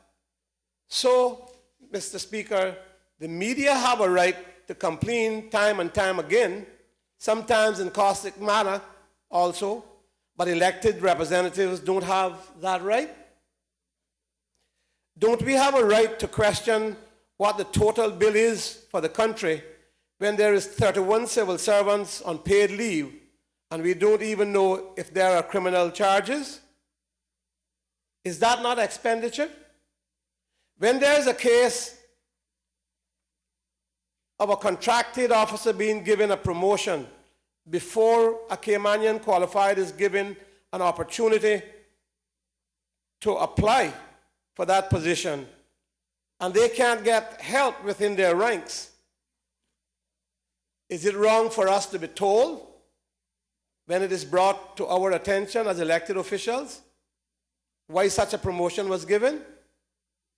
So the Compass or anyone else can say that they don't want a civil service tied to a particular politician, as the Deputy Governor said, or particular politicians the other day. I don't want them tied to any politician, and that's why over the years I've stayed out of their affairs. So the Compass says it can speculate what go on behind closed doors. It is exactly that, Mr. Speaker, why we must ask questions. We do not want to speculate. I have learned many lessons about speculation only because I was not told the truth. And I've paid and is paying a high price because of speculation, and we should not have to speculate as elected representatives in this House or in Finance Committee. I want to say to the Compass editorial board, speculation in the agreeing to government expenditures policy is not something elected officials should have to do. When we come here to vote for a budget, we want to know, Mr. Speaker, that all channels are clear, that there are very little gaps, if any, in what we are being told about the work that our civil servants must do, that chief officers are not treating one civil servant as a buddy and best friend and putting stumbling blocks in the career paths of qualified, willing, and able Caymanians. What kind of representative, Mr. Speaker, would we be if we are clean toe and cannot get redress to the problem? Then to sit back and say there is a wall, so I can't say anything? I shouldn't ask the probing questions that enlightens the cause or action of any situation? What kind of representation would that be? I have been very careful in my 30-odd years here, and I've taken many unjustified blows because a person was put on leave and it is pounced upon and declared publicly, and to families, it is McKeever who did that. That has gone on too long, and if we don't ask questions in Finance Committee, people will not know. Finance Committee is for that purpose of examining the estimates and approving them as needs be. Examining, Mr. Speaker, don't mean looking at them. and voting yes or no. We are to ask questions. We must clarify and dig for more information within the rules if we are not satisfied with the answers given.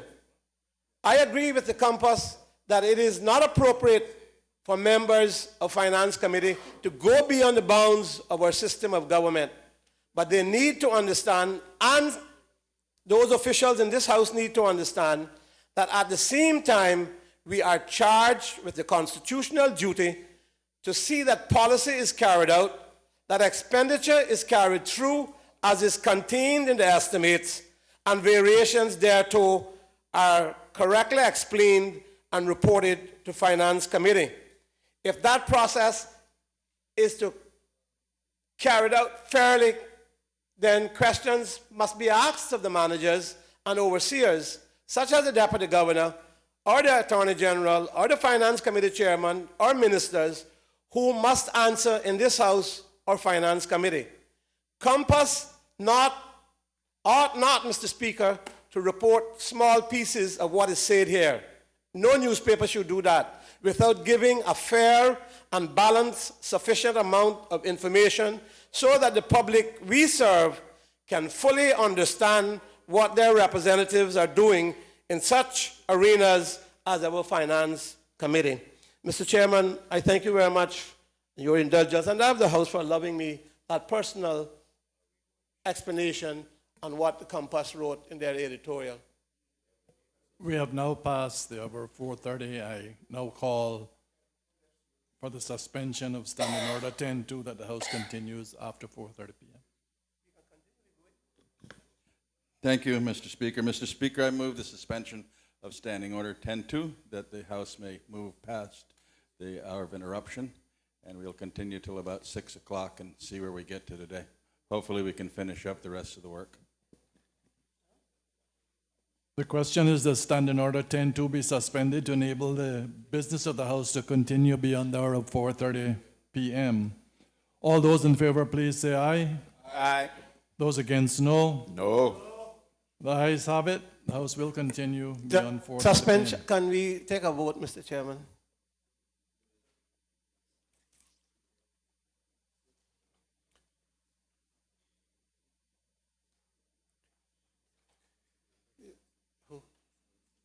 He is?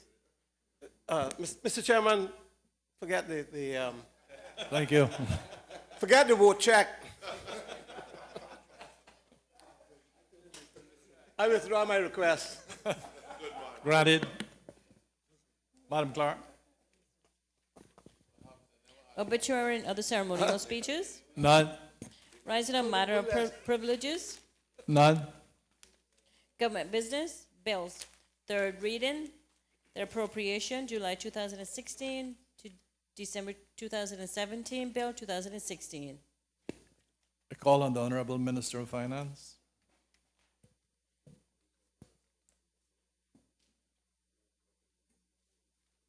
Thank you, Mr. Speaker. Mr. Speaker, I beg to move that a bill entitled the Appropriation July 2016 to December 2017 Bill 2016 be given a third reading and passed.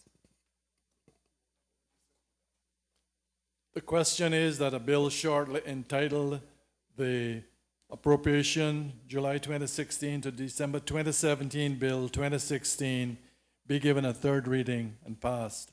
All those in favor, please say aye. Aye. Those against, no. The ayes have it.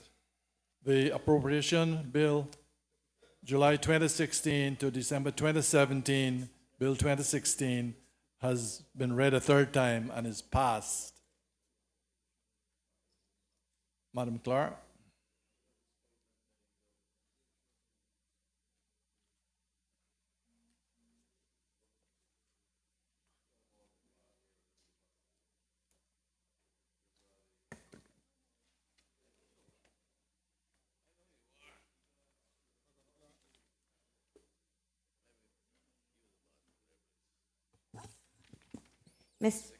Mr. Speaker.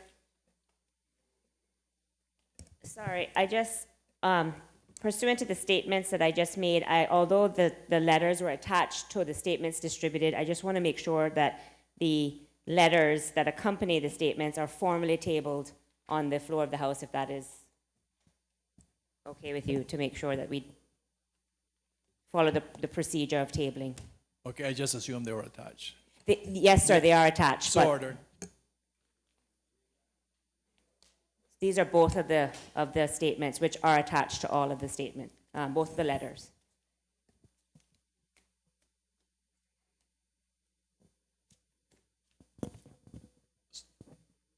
So ordered, Minister, that it be laid on the table of this honorable House.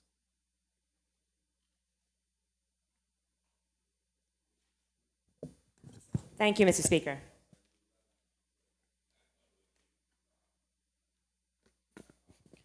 First readings.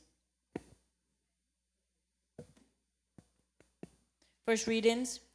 Parliamentary Pension Amendment Bill 2016. The bill has been deemed to have been read a first time and is set down for second reading. The Proceeds of Crime Amendment Bill 2016. The bill has been deemed to have been read the first time and is set down for second reading. The Public Service Management Amendment Bill 2016. The bill has been deemed to have been read the first time and is set down for second reading. The Public Service Pension Amendment Bill 2016. The bill has been deemed to have been read a first time and is set down for second reading. The Nonprofit Organization Bill 2016. The bill has been deemed to have been read a first time and is set down for second reading.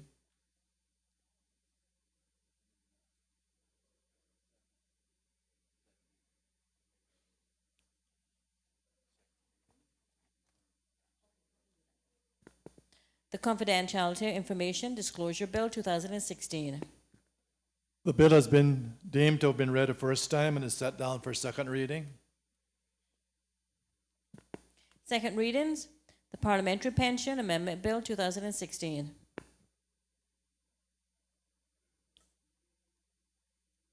I call on the Honorable Deputy Governor. Thank you, Mr. Speaker. Mr. Speaker, I beg to move the second reading of a bill entitled the Parliamentary Pensions Amendments Bill 2016. So ordered. The bill has been duly moved. Does the mover wish to speak thereto? Yes, Mr. Speaker, this is a fairly straightforward amendment, so that my remarks will not be that long.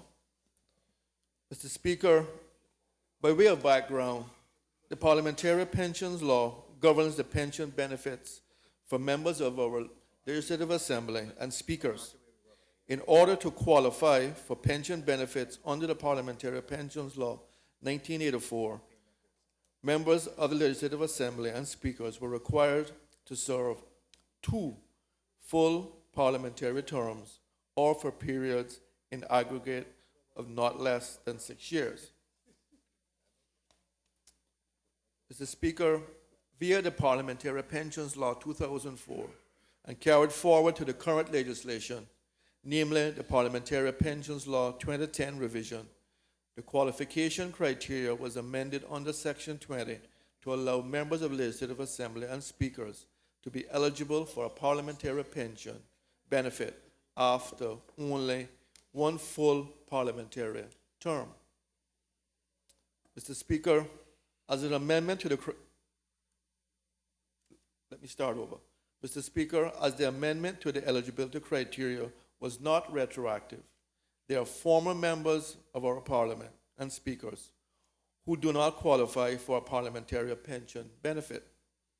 The period of service which is foreseen to be impacted by the amendment is between the 1st of October 1959, the earliest date of eligible service recognized in the original Parliamentary Pensions Law 1984, and the 23rd of August 2004. This bill, Mr. Speaker, seeks to bridge the gap created during the various revisions of the Parliamentary Pensions Law and allow former members of the Legislative Assembly and speakers otherwise ineligible to qualify for pension benefits which they would have been entitled to had they served in more recent times. Mr. Speaker, I now will discuss the proposed amendments to Section 20 of the Public Service Pensions Law 2010 revision. Amendment to Section 20. It is proposed that Section 20 of the Parliamentary Pensions Law 2010 revision is amended to recognize those members of the Legislative Assembly and speakers who retired prior to the more generous provisions applying. To reiterate once again, the period of service which is foreseen to be impacted by the amendment is between the 1st of October 1959 and the 23rd of August 2004. Mr. Speaker, I just want to reiterate that I've heard all sorts of allegations on the radios and elsewhere that members of this parliament are voting themselves additional benefits. I want to make it very clear and say it repeatedly that that's not the case. This particular amendment is dealing with past members of our parliament.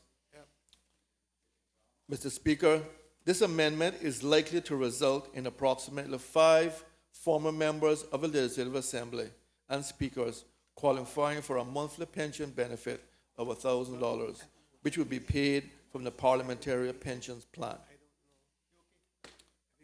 Mr. Speaker, I humbly invite all members of this Honorable House to lend their support to this bill, and in doing so, to recognize and dignify the service of our fellow Caymanians who formerly served in the House for the betterment of these Cayman Islands. I thank you, Mr. Speaker. Does any other member wish to speak? Does any other member wish to speak? If no other member wishes to speak, does the mover of the bill wish to exercise his right of reply? Mr. Speaker, no, sir, just to thank all the members for their tacit approval. Thank you, or support.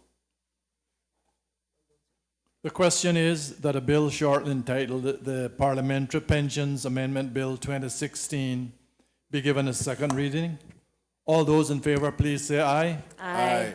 Those against it, no. The ayes have it.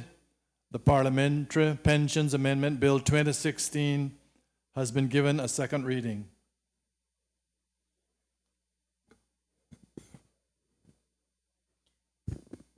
The Proceeds of Crime Amendment Bill 2016, second reading. Honorable Attorney General.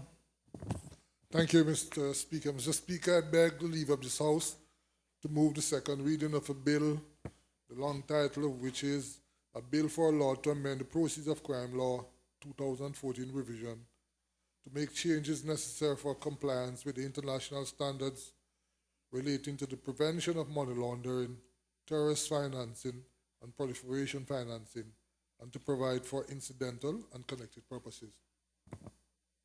The bill has been duly moved. Does the mover wish to speak thereto? Yes, Mr. Speaker. Thank you. With your leave. Mr. Speaker,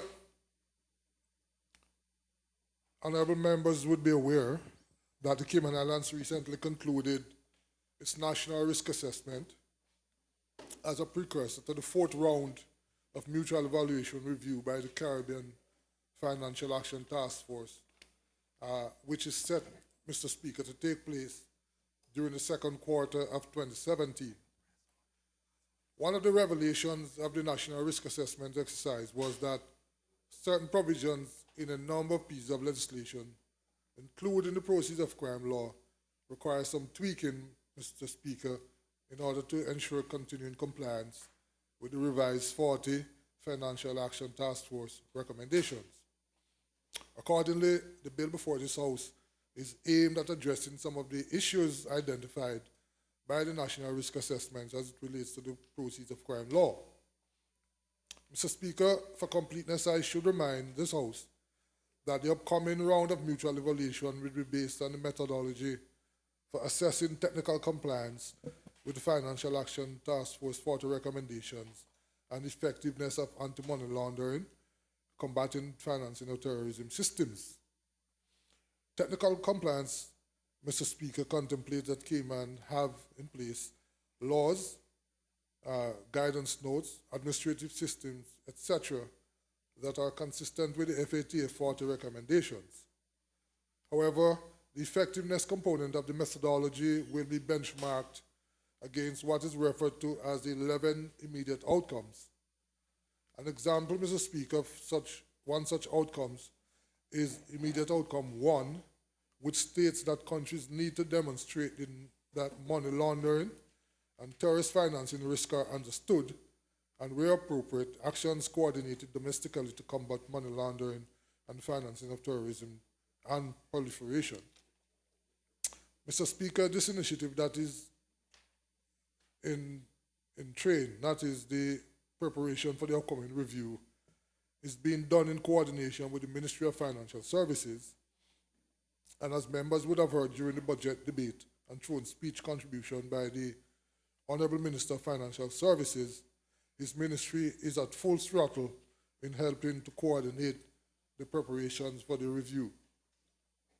I certainly would therefore wish to thank him and as well as the government for the commitment in support of this initiative, Mr. Speaker. Indeed, in March of this year, the government allocated almost $2 million to help to enhance the effectiveness of the relevant competent authorities to undertake the preparations. Mr. Speaker, the proposed changes to the bill, as I said, are aimed at strengthening the Cayman Islands anti-money laundering framework in a way that will ensure full compliance with the 40 recommendations. And so the changes in the bill are as follows. Clause 1, of course, Mr. Speaker, sets out the short title. Clause 2 seeks to amend Section 2 of the Proceeds of Crime Law and inserts the definition of the phrase relevant financial businesses into the law itself, Mr. Speaker. It was formally included in a schedule on page 136 of the law. This now puts it in Section 2 of the law, which is the definition section. Mr. Speaker, Clause 3 amends Section 4 of the principal law so that the powers, function, and duties of the Financial Reporting Authority will now also include monitoring compliance with regulations prescribing anti-terrorism financing and proliferation financing measures. The clause allows for the Cabinet to assign the monitoring of compliance with anti-money laundering measures for relevant financial businesses and which are not currently monitored by SEMA. Those monitoring functions will be assigned by Cabinet to a public sector body or a self-regulatory body. Clause 4, Mr. Speaker, this amends Section 5 of the principal law so that the chief officer or the chief officers designate will now become the deputy chairperson of the anti-money laundering steering group.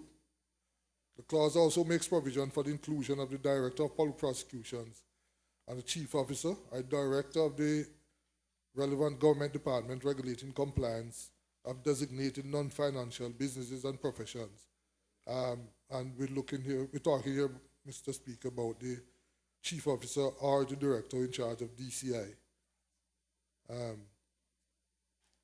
The clause also permits the steering group, Mr. Speaker, to set up committees to implement the policies of the steering group itself. Mr. Speaker, Clause 5 amends Section 45 of the Proceeds of Crime Law so that it allows for an exemption to a restraint order, thereby enabling relevant legal aid payments. What does that mean, Mr. Speaker? It means that where a person's assets has been restrained by the court and that person is granted legal aid for legal representation, the court may make an order that the legal aid fund be reimbursed from the assets that have been restrained. Clause 7, Mr. Speaker, this clause amends Section 138 of the Proceeds of Crime Law so that the Financial Reporting Authority may, in addition to making annual disclosures to the Cayman Islands Monetary Authority, we now also be able to make such disclosures to the Tax Information Exchange Authority where necessary. Clause 8, Mr. Speaker, of the bill amends Section 145 of the Proceeds of Crime Law so that regulations made thereunder can contain increased amount for penalties that can be imposed. At the moment, Mr. Speaker, I think the law provides that regulations can only contain penalty of about $6,000. The amendment will increase that to $250,000. So the regulations can say, for example, that a breach of a particular provision can attract a penalty of up to $250,000. Clause 10 of the bill inserts a Schedule 6 into the principal law, into the Proceeds of Crime Law, which lists the activities falling within the definition of relevant financial businesses. And the modification made, Mr. Speaker, designed to make the definition compatible with the 40 recommendations of the FATF as far as reasonably practicable. And Clause 11, which is the final clause I'd like to speak to, it inserts a provision into the Proceeds of Crime Law which brings the amendment to Section 45 of the principal law into force retroactively. And this, just for clarity, Mr. Speaker, what this is saying is that where a person has been granted legal aid and that person has assets that have been restrained, the court can make an order that the legal aid fund be reimbursed out of the restrained asset. And this provision is saying that the amendment will cover cases that have been dealt with prior to the amendment of this law. I thank you. I commend this bill to honorable members of this House. Thank you. Does any other member wish to speak? Does any other member wish to speak? If no other member wishes to speak, does the mover of the bill wish to exercise his right of reply?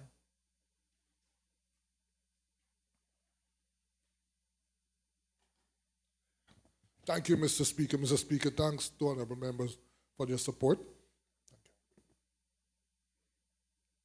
The question is that a bill shortly entitled the Proceeds of Crime Amendment Bill 2016 be given a second reading.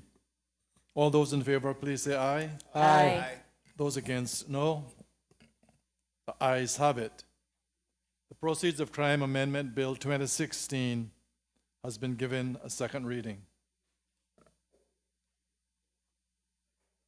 Madam Clerk. Public Service Management Amendment Bill 2016. Calling the Minister of Financial Services. Oh, beg pardon. On that, Honorable Deputy Governor. Thank you, Mr. Speaker. I beg to move the second reading of a bill entitled the Public Service Management Amendment Bill 2016. The bill has been duly moved. Does the mover wish to speak thereto?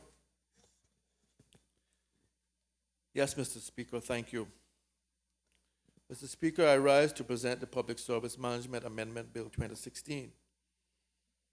By way of background, the Public Service Management Law governs civil service human resources matters, including terms and conditions of service, and outlines the benefits available to civil servants. One such benefit is the provision of pension benefits. Mr. Speaker, the Cayman Islands government continued to take steps to modernize its approach to civil service terms and conditions generally, but particularly to public service pension benefits. The following reforms have been made. The introduction on the 10th of July 1980 of the defined benefit plans to permanent and pensionable employees, and the introduction on the 1st of January 2000 of the defined contribution plan, which made pensions universally available to all public servants, i.e., including those Caymanians and non-Caymanian employees who were previously not on permanent and pensionable terms. Mr. Speaker, a key tenet of the proposed pension reform is to increase the normal retirement age within the civil service from age 60 to age 65. Based on numerous consultation meetings held both in Grand Cayman and Cayman Brac, civil servants have expressed strong support for the opportunity to work longer, particularly as existing staff will retain the ability to retire early if they so choose. Mr. Speaker, this bill therefore seeks to incorporate into amendments to the Public Service Management Law 2013 revision the necessary parameters to implement an increase in the normal retirement age from age 60 to 65 for civil servants. Mr. Speaker, this change, as I have said before, has overwhelming support. But our employees, and in particular younger employees, have also expressed concerns about what impact it will have on their future promotion opportunities. Mr. Speaker, in anticipation of the law changing, we have relaxed our requirements and retained growing number of persons at or above age 60. The result is that between 2014 and 2015, the average age within the civil service has grown from 42 years to 43 years. Persons at or above age 60 now represent a little over 5% of our workforce. Some 25%, Mr. Speaker, of the civil service is between ages 50 to 59. The result, Mr. Speaker, is that we have a very seasoned and experienced workforce, and I believe our work product benefits from this fact. However, we need to balance our workforce planning and with creating opportunities to attract new talent and to retain talent which is high performing and ought not to be on the rise. You will recall during Finance Committee, it was agreed that succession planning must and will be an area of focus over the next 5 years.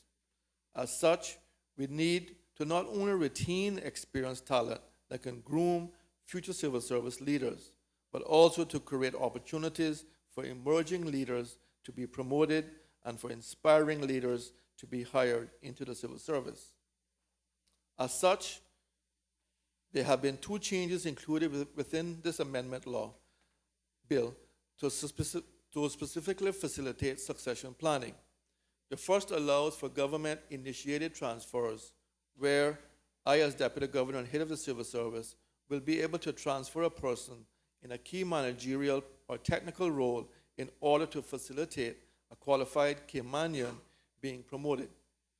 In such circumstances, the existing manager or technocrat in a key role will still have their salary protected as the move was unilateral.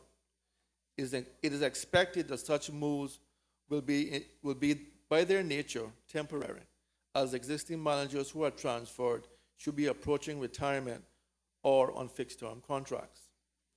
We appreciate concerns that this may increase costs to the public, and as such, the safeguards that exist in the draft law allows that only I, as head of the civil service, must make such a transfer. The regulations will further specify that in making such a transfer, a person who is being disciplined for poor performance will not be eligible to benefit from such a transfer. So, Mr. Speaker, we are keen to use this tool only in very specific and necessary circumstances. The second tool which allows succession planning, Mr. Speaker, can be initiated by employees who wish to take phased retirement.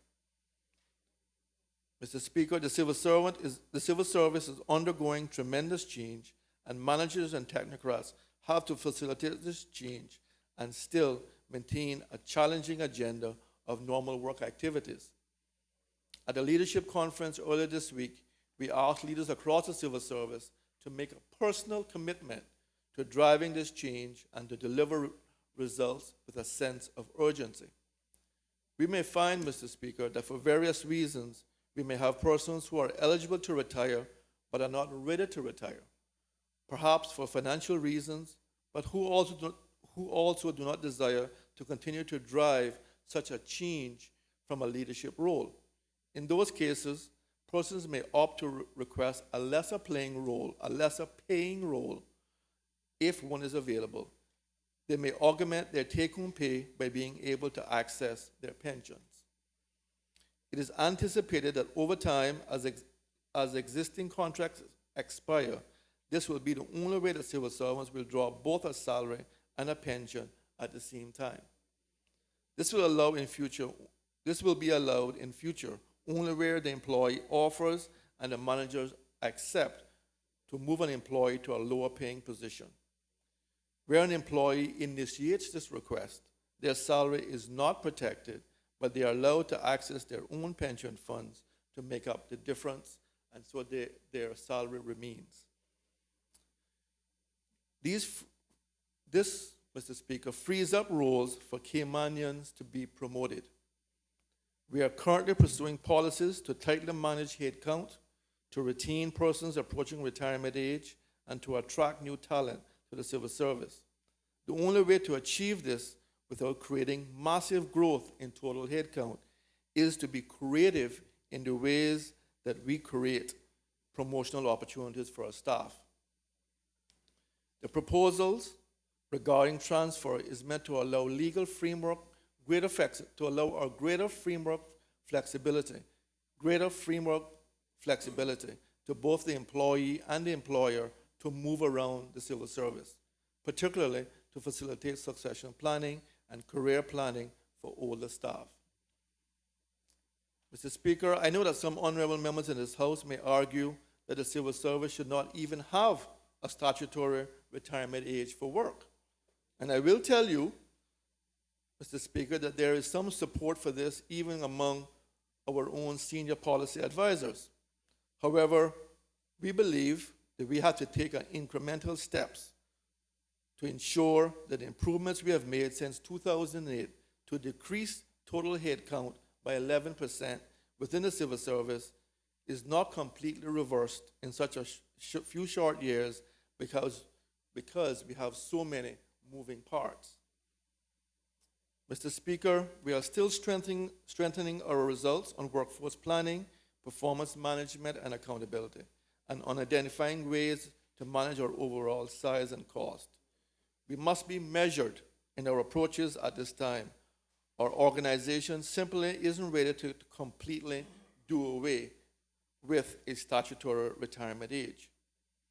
Having said that, the Public Service Management Law has always facilitated persons being rehired who are above retirement age. In June 2015, we had some 175 persons who were over retirement age, and I expect this number to grow.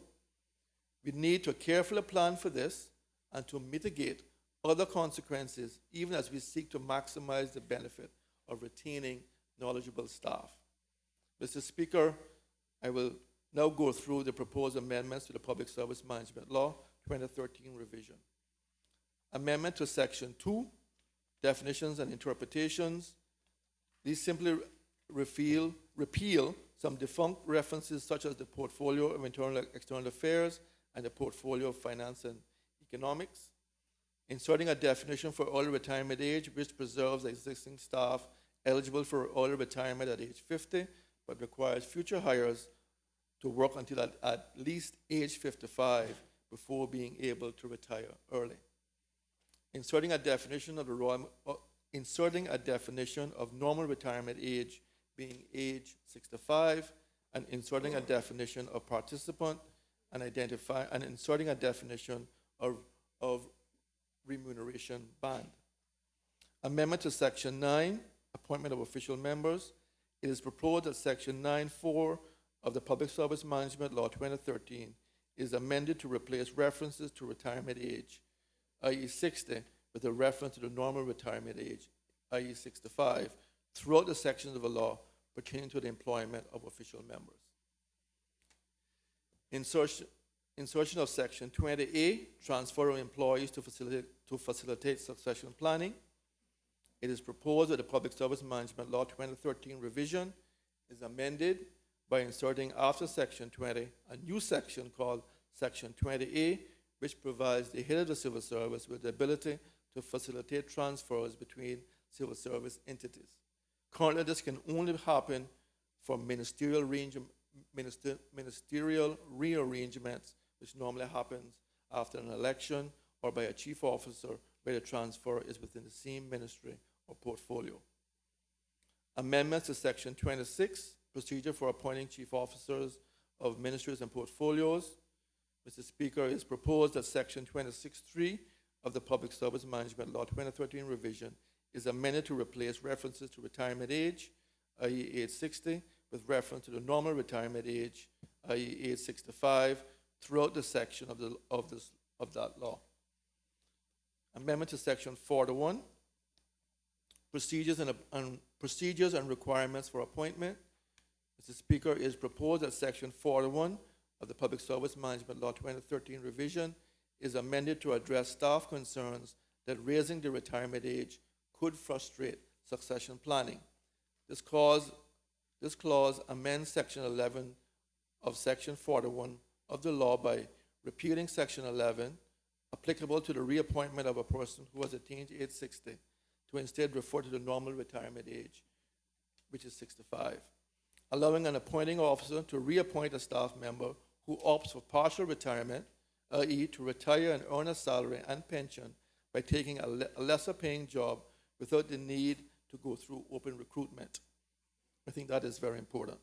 And inserting after Section 14 a new clause 14A, which allows the head of the civil service to initiate transfers of persons holding key managerial and technical roles where a Caymanian has been identified through succession planning to take over such role. Amendment to Section 42, basis of employment of staff.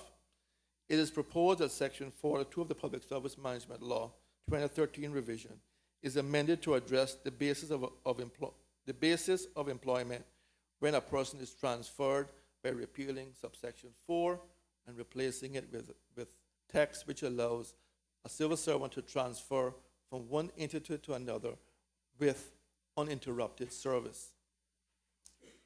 As a result of the head of the civil service making the move to facilitate succession planning, the transfer person's terms and conditions are preserved versus as a result of the employee requesting to be transferred to a position of a lower salary grade in order to partially retire and claim a pension.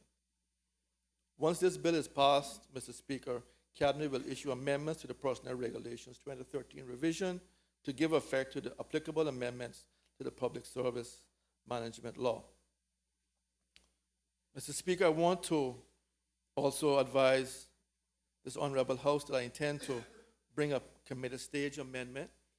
We have had representations from members of the Royal Cayman Islands Police to say that this law doesn't apply to them and they are eager for it to do so. We have had many consultations with them. We believed that we would have to bring a separate amendment under the police law, but our clever Attorney General has come up with a way of doing that with an amendment to this law here. So we will put that forward, and we have spoken to the members of the RCIP, and they are very happy that this is being done now as opposed to later.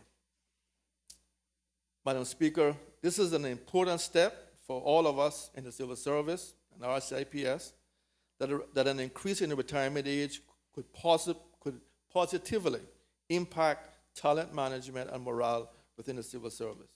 It is also recognized that this Honorable House recently passed a bill to amend the National Pension Law 2012 revision to raise the retirement age in the private sector. So it's important that we're all, both public sector and private sector, playing by the same rules. That was a mandate given to us by our elected leaders. Mr. Speaker, I commend this bill to this Honorable House and humbly invite all members to lend their support, and in doing so, to further strengthen the engagement and morale of civil servants who will now have the opportunity to work longer and provide for their families, all for the betterment of the people of the Cayman Islands. I thank you. Does any other member wish to speak? Does any other member wish to speak? no other member wish to speak, does the mover of the bill wish to exercise his right of reply? Mr. Speaker, only to thank members for their support. Thank you. The question is that a bill shortly entitled the Public Service Management Amendment Bill 2016 be given a second reading. All those in favor, please say aye. Aye. Those against, no. Ayes have it. The Public Service Management Amendment Bill 2016 has been given a second reading. The Public Service Pensions Amendment Bill 2016. Call on the Honorable Deputy Governor. Mr. Speaker, I beg to move the second reading of a bill entitled the Public Service Pensions Amendment Bill 2016. The bill has been duly moved. Does the mover wish to speak thereto? Thank you, Mr. Speaker. Mr. Speaker, I rise to present the Public Service Pension Amendment Bill 2016. By way of background, the Public Service Pensions Law 2013 revision governs all aspects of the administration of pension benefits due to public servants enrolled in the Public Service Pensions Plan. Mr. Speaker, as a result of increases in life expectancy, not only in the Cayman Islands, but globally, it is only logical that the citizens of these Cayman Islands should be afforded the opportunity to have longer working lives. It is noteworthy that the retirement age in most other jurisdictions, including the UK, has been increased beyond the age of 60 for many years now.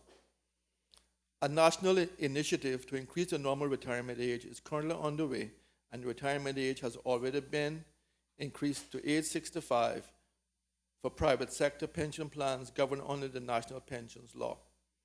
This initiative, Mr. Speaker, is consistent with recommendation 49 of the EY report entitled Project Future, which recommended that government explore the impact of raising the retirement age for government workers to 65. Mr. Speaker, the portfolio of the Civil Service and the Public Service Pension Board have collaborated to educate the public service on the issues of extending the retirement age to 65, as well as to gauge the acceptability of such a proposal. During a 6-week intensive information campaign, face-to-face meetings were held to solicit feedback from existing employees. These sessions targeted the civil service overall, but also focused on key audiences, including members of the Cayman Islands Civil Service Association, persons who were at or approaching the current retirement age, teachers ranging from Clifton Hunter High School to Northside to John Gray High School in Georgetown, managers and staff and general staff in the sister islands, hourly paid staff, HR professionals, heads of departments, and chief officers. In total, more than 400, Mr. Speaker, 400 public servants participated in these voluntary workshops. In addition, the portfolio of the civil service has facilitated private advisors such as Mr. Ralph Lewis to come into the civil service and provide financial management advice to staff for how best to prepare for retirement at all stages of their working life. The response to this campaign was overwhelming, Mr. Speaker, in favor of the proposed increase. If there was a key concern that was expressed, it was, how soon can we make this happen? Mr. Speaker, I'm so pleased to stand in this honorable House to recommend the passage of legislation that will allow our employees who are high-performing to continue to work, to continue to save towards their retirement, to continue to be productive members of the Cayman society, to continue to serve in key roles, and to more consistently facilitate succession planning with the additional support they will be provided centrally over the coming years. Mr. Speaker, it is intended that the amendment would not only allow for public servants currently enrolled in the Public Service Pension Plan to be able to serve these Cayman Islands in gainful employment for a longer period of time, but will also allow them the opportunity to increase the value of their pension account, providing for greater financial stability in retirement. It is one of the issues that I'm sure all of us in this house here is I want to retire, but I can't because my pension is too low. So this move, allowing people to continue to work, to continue to contribute to their pension, allows them to retire with a higher pension payout. Whereas this pension reform will have only a small impact on the financial status of the public service pension plan in the short term, as the majority of the current past service liability relates to persons who are already retired. The past service liability of the defined benefit part of the plan can decrease as more defined benefit participants exercise the option to work longer and to deter retirement beyond age 60. The impact, while small, was estimated to be around, or I should say, estimated to be as much as 30 million savings to the plan if all persons opted to work until age 65. Now we know, Mr. Speaker, that we will not get 100% universal take-up. That is, not all persons will choose to work until 65, but many will. We are seeing this already, even before the law has changed, Mr. Speaker. At the urging of honorable members of this Parliament and our own employees, the number of persons who continue to work beyond age 60 is only continuing to grow within the civil service. As of June 2015, just over 5% of the civil service was age 60 or older. Of the persons who reached age 60 in 2014 and 2015, we had 90% and 81% respectively who opted to continue working. I ought to add, Mr. Speaker, that even with the amendments to our laws, our existing employees will retain the choice to retire at the current eligibility dates, which began as early as age 50. What they gain is the right to work longer if they so choose. As I shared, Mr. Speaker, even without being compelled, most persons choose to work longer. However, for persons employed after this law changes, the earliest that they may retire is at age 55.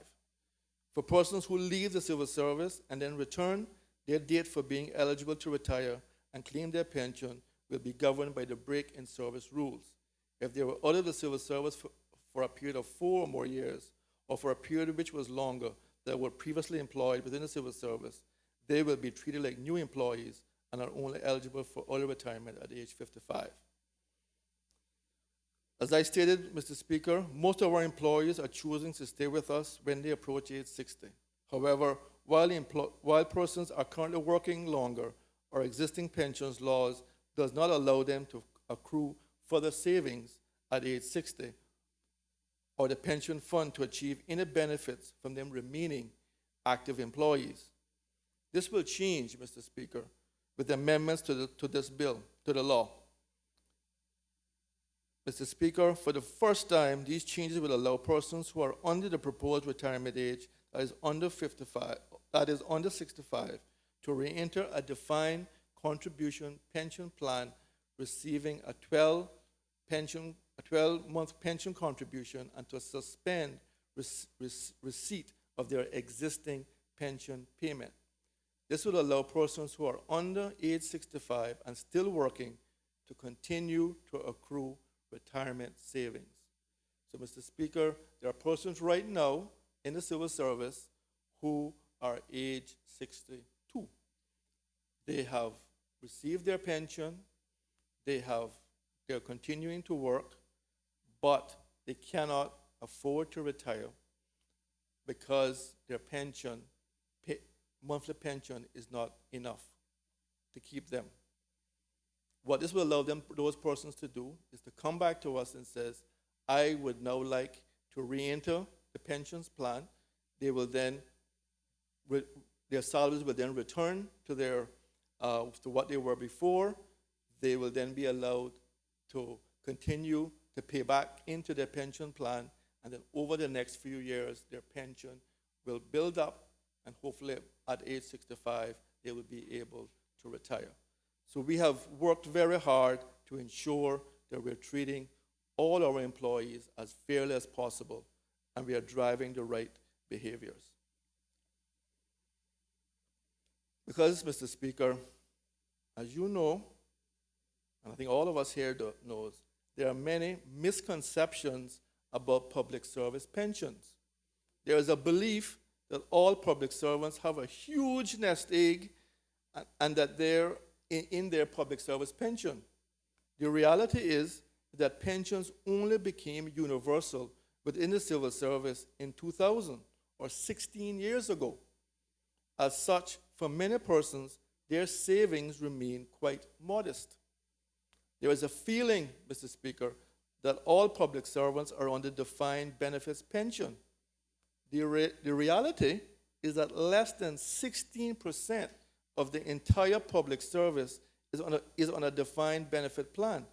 84% are on a defined contribution plan that only began 16 years ago. There is a feeling that persons who are on defined pension plans only have to work for a brief period, and then they get to live like kings and queens. Mr. Speaker, that too is false.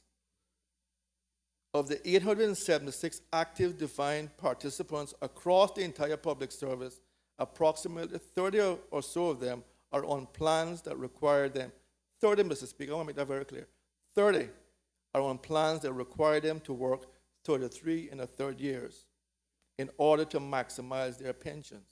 The vast majority, including myself, are on the defined benefit participants have to work for the public service their entire careers, 40 years, in order to attain the maximum benefit. That is the vast majority of the civil service have to work 40 years in order to attain their maximum pension benefit.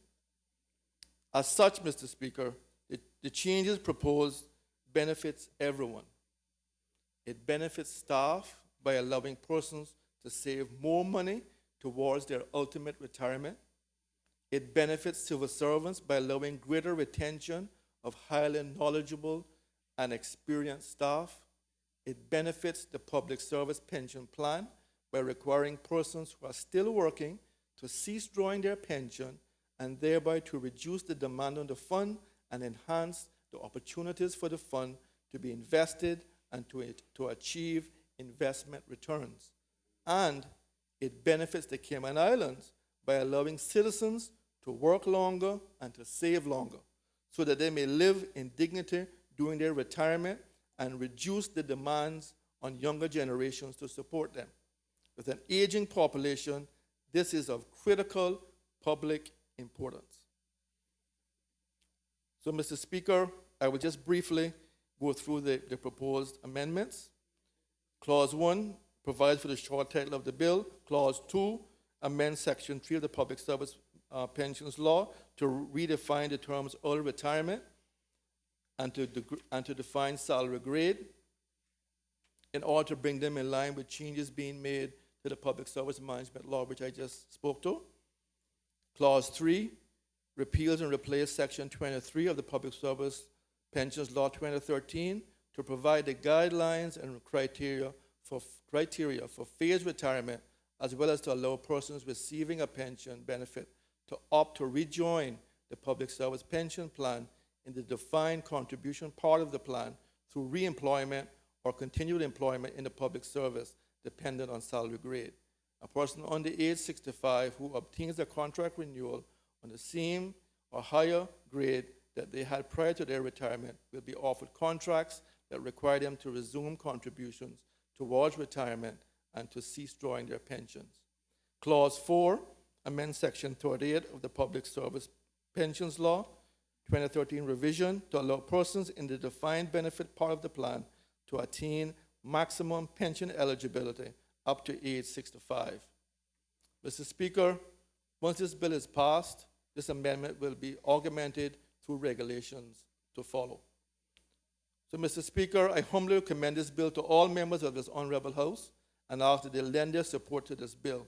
And in doing so, increase the retirement age for persons employed in the public sector to age 65, affording public servants of these beloved Cayman Islands the opportunity to enjoy longer working lives and increase financial security in retirement in keeping with this national initiative. I thank you, Mr. Speaker. Does any other member wish to speak? I acknowledge the honorable member from North Side.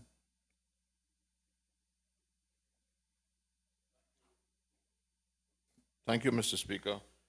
Mr. Speaker, at the risk of crossing that line in the sand and politicizing the civil service, I have but one question to ask. Why are we treating the civil service worse than the public pension plans by not using the same language that was so important for the public pension plan that was used here at the last meeting to define retirement age? Thank you, Mr. Speaker. Does any other member wish to speak? Does any other member wish to speak? If no other member wishes to speak, does the mover of the bill wish to exercise his right of reply?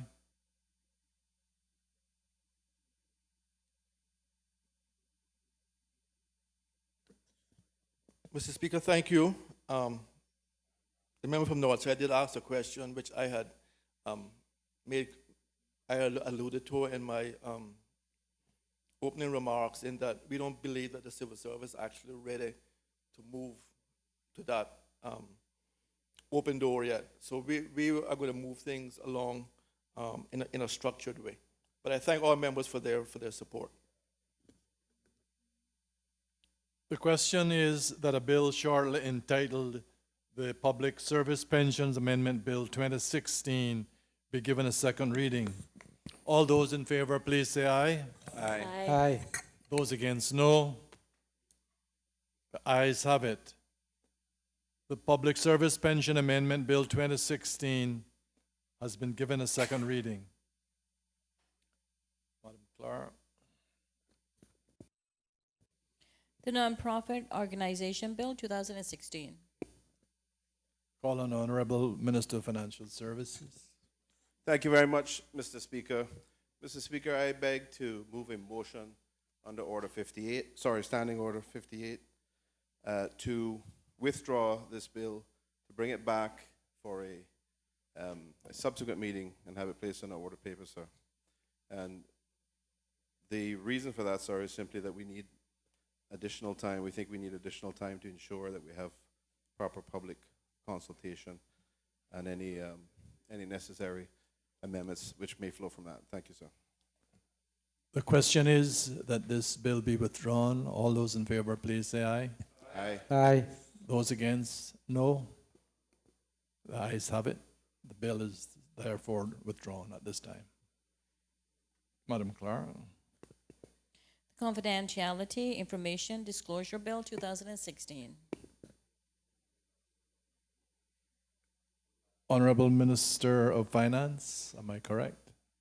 Financial Services. Financial Services, sir. Thank you very much, Mr. Speaker.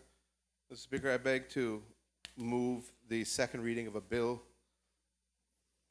with the long title, A Bill for a Law to Repeal the Confidential Relationships Preservation Law, 2015 revision, to provide for the circumstances under which confidential information may be disclosed and to provide for incidental and connected purposes.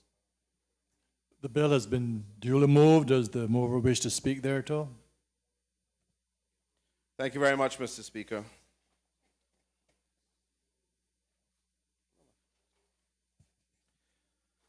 Mr. Speaker, I am pleased to present this bill on behalf of the government, which seeks to provide a law to repeal and replace the Confidential Relationships Preservation Law, currently a 2015 revision.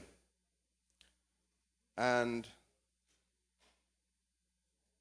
Mr. Speaker, also to revise the circumstances in which a person may be required or authorized to disclose confidential information without the express consent of the person to whom the duty of confidentiality is owed. Further, to clarify the local competent authorities to whom information can be disclosed and in what circumstances. And finally, to remove the current criminal sanction for breach of disclosure of confidential information while maintaining the common law civil liability. Mr. Speaker, the Confidential Relationships Preservation Law has certainly served its purposes from the time of its original enactment. It was a good law with good intentions, but over time, Mr. Speaker, and particularly in recent years, it has become very clear that, in particular, the provisions dealing with the criminal sanction in respect of the unauthorized disclosure of confidential information has brought negative publicity, confusion, and really unwarranted criticism to the jurisdiction. Various international standard setters, Mr. Speaker, a number of the non-governmental organizations that speak on issues relevant to financial services, and in some cases, the media, both locally and internationally, often either misinterpret what the Confidential Relationships Preservation Law actually provides, or in some cases, they deliberately paint a distorted picture of this legislation as legislation which enables activities to be carried out for illicit purposes. Nothing is really, in fact, further from the truth, Mr. Speaker. But those are the types of issues that we have dealt with in relation to this particular piece of legislation. As an example, Mr. Speaker, we've had the Organization for Economic Cooperation and Development, commonly known as the OECD, issue a report which was entitled Tax Cooperation 2009 Towards a Level Playing Field. And that provides, with respect to the Confidential Relationships Preservation Law, that the Cayman Islands have what they refer to in the report as bank secrecy reinforced by statute. More recently, Mr. Speaker, as another example, we've had a report, a 2015 report from the Tax Justice Network, and the report was their Financial Secrecy Index, which specifically referred to the Confidential Relationships Preservation Law as a contributing factor in its rating of the Cayman Islands as the world's 5th most secretive jurisdiction. Mr. Speaker, if one was to do a comparison or comparative analysis of the provisions of this jurisdiction that exist and the provisions which exist in law here, which deal with transparency, one could never, in the list which the Tax Justice Network was considering, the list of jurisdictions, one could never conclude that the Cayman Islands was the 5th most secret or secretive jurisdiction. not from an objective perspective, but simply because the confidential relationships preservation law exists, and it has a provision which has a criminal sanction for the disclosure of confidential disclosure of confidential information. They reached the conclusion that this somehow elevates very substantially the Cayman Islands secrecy rating. So, Mr. Speaker, that's very unfortunate, unjustified, but those are the types of background issues which explain why we are proceeding with and bringing this bill to repeal the existing law and to replace it with the new provisions in this new law, or new bill for a law to be called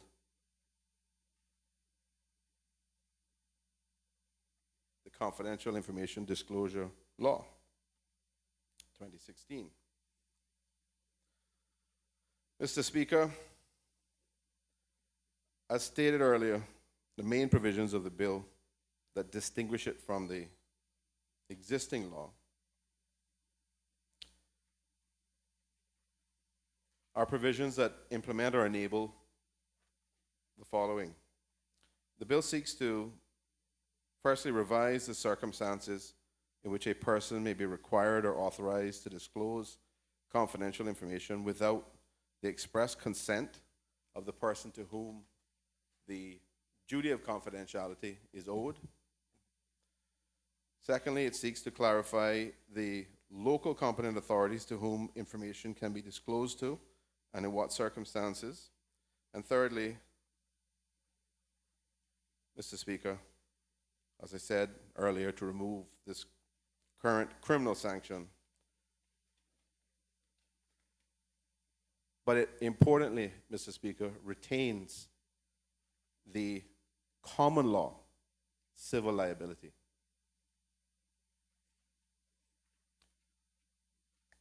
And just on that point, Mr. Speaker, there are a number of our competitor jurisdictions who actually rely only on the common law civil liability for breach of or for the improper disclosure of confidential information. So we're not putting ourselves at a disadvantage, Mr. Speaker, in adopting this position. Mr. Speaker, it's anticipated that this bill will continue very effectively to protect confidential information that exists in the Cayman Islands or which is brought to the Cayman Islands. It is also believed that the passage of this bill will enhance the profile and record of transparency of the Cayman Islands by clarifying one of the core objectives of the Confidential Relationships Preservation Law, which is to specifically provide local competent authorities gateways to access information. And that, Mr. Speaker, is a very vital point which is missed and misunderstood very often by international commentators and on some occasions by local commentators.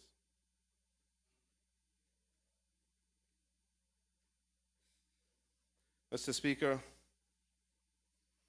the bill is arranged into 6 clauses. Clause 1 sets out the short title and commencement of the bill. Clause 2 makes provisions for the definition of certain words used in the bill. Clause 3 makes provisions for the circumstances where confidential information may be disclosed by a person who owes a duty of confidentiality without that person incurring civil liability. Clause 4 makes provision for the application to the court for directions in proceedings where confidential information is required to be given in evidence.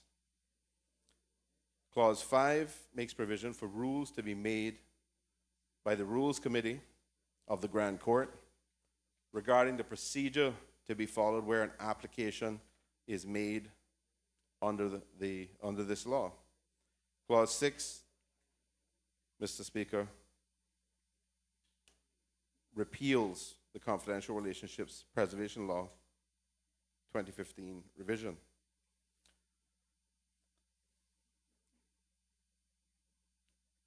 Mr. Speaker, many of the things that I've outlined here exist in the current law. We are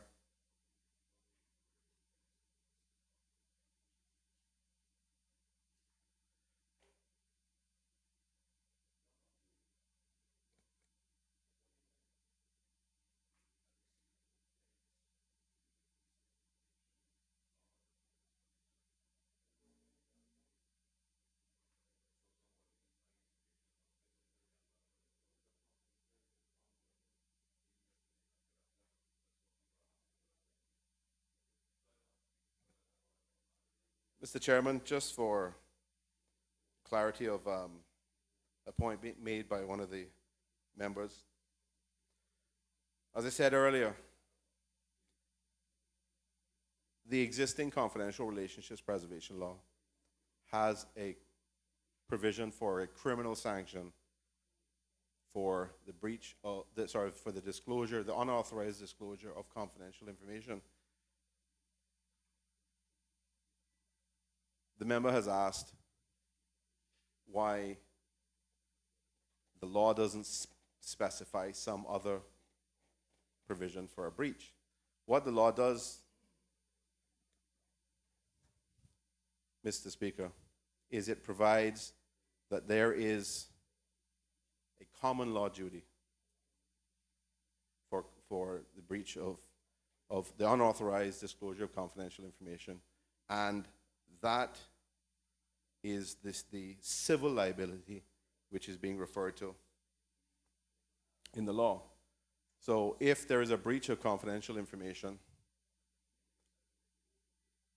then through an unauthorized disclosure, and the person to whom the duty is owed suffers damages, they can certainly claim compensation from the person who was unlawfully disclosed that information by pursuing an action under this common law provision. And that is the basis of the civil liability rule.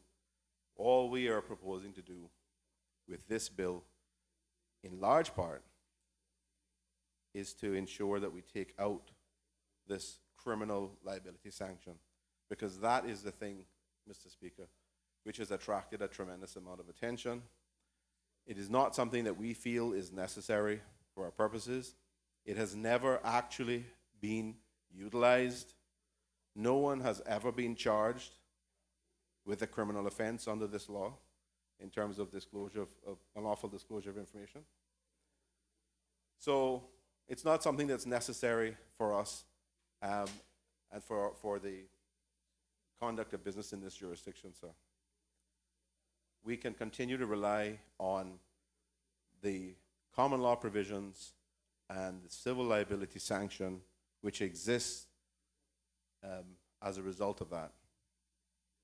And as I said earlier, sir, a number of our competitor jurisdictions actually simply rely on the common law rule. They don't have anything, they don't have any piece of legislation which is specifically similar to our confidential relationships preservation law, or necessarily in the form of the bill that we are presenting here today. So, Mr. Speaker, with that, I hope this can effectively conclude my presentation on this bill. But I want to stress, Mr. Speaker, that very careful consideration has been given to this bill. It has been done entirely in consultation with the private sector. It is a matter which has been under discussion for a number of years because it has been recognized, Mr. Speaker, that this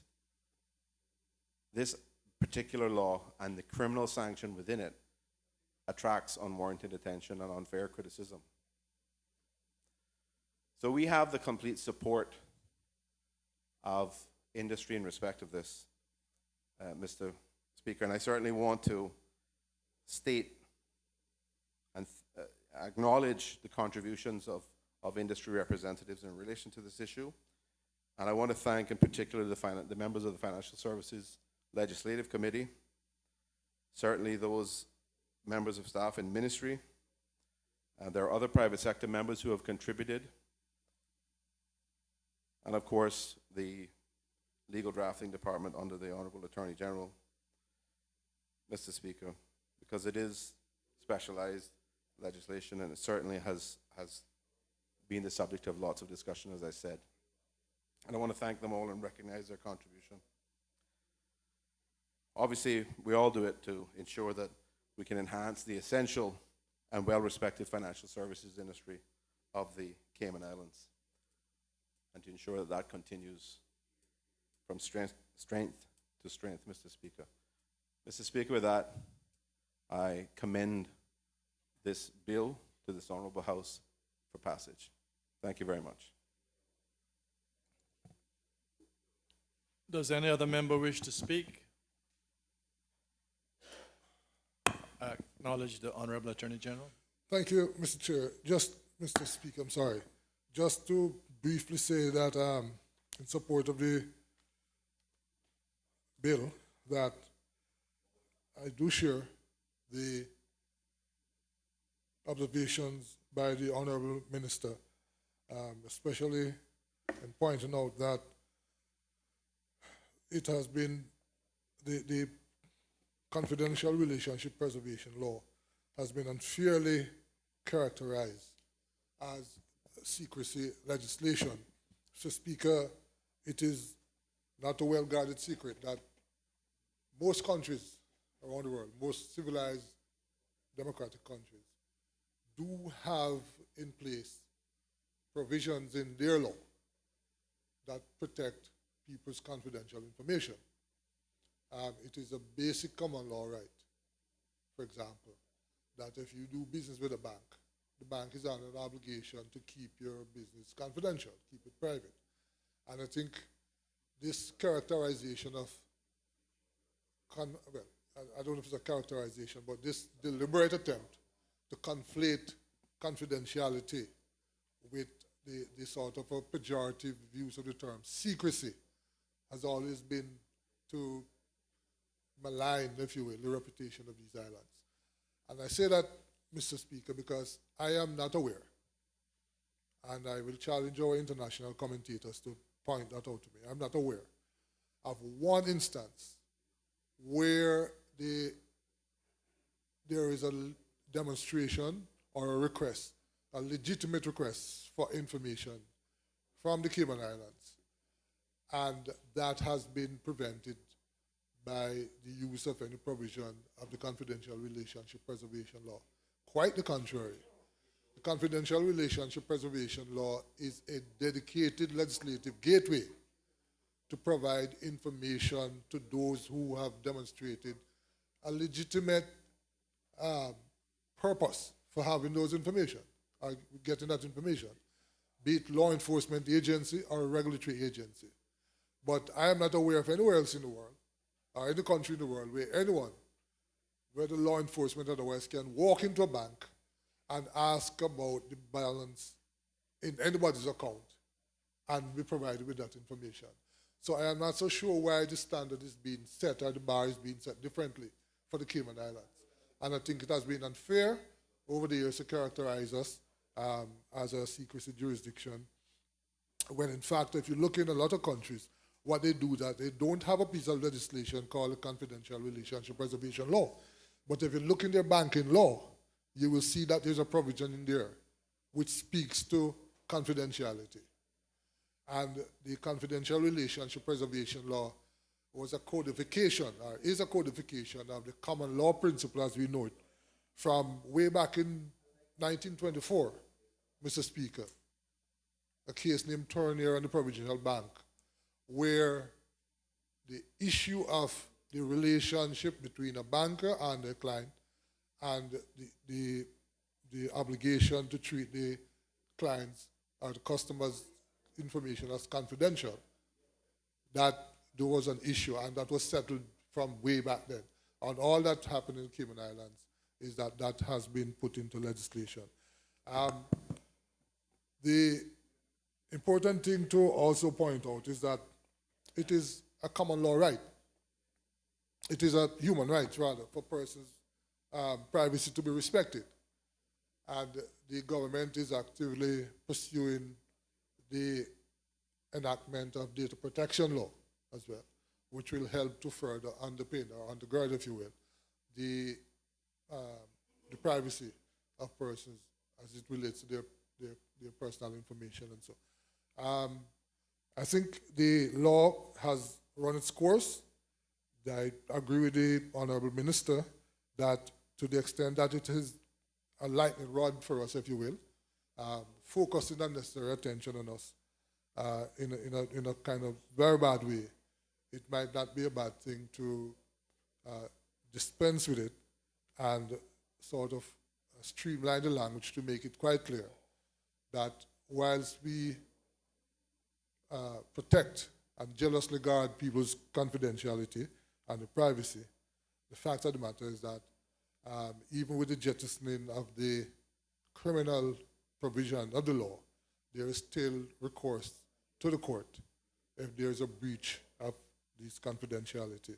And hopefully, persons will see this for what it is, which is, again, a clarification, if you will, of a long outstanding and recognized right of every human being to have their privacy protected. I do thank you. Does any other member wish to speak? Does any other member wish to speak?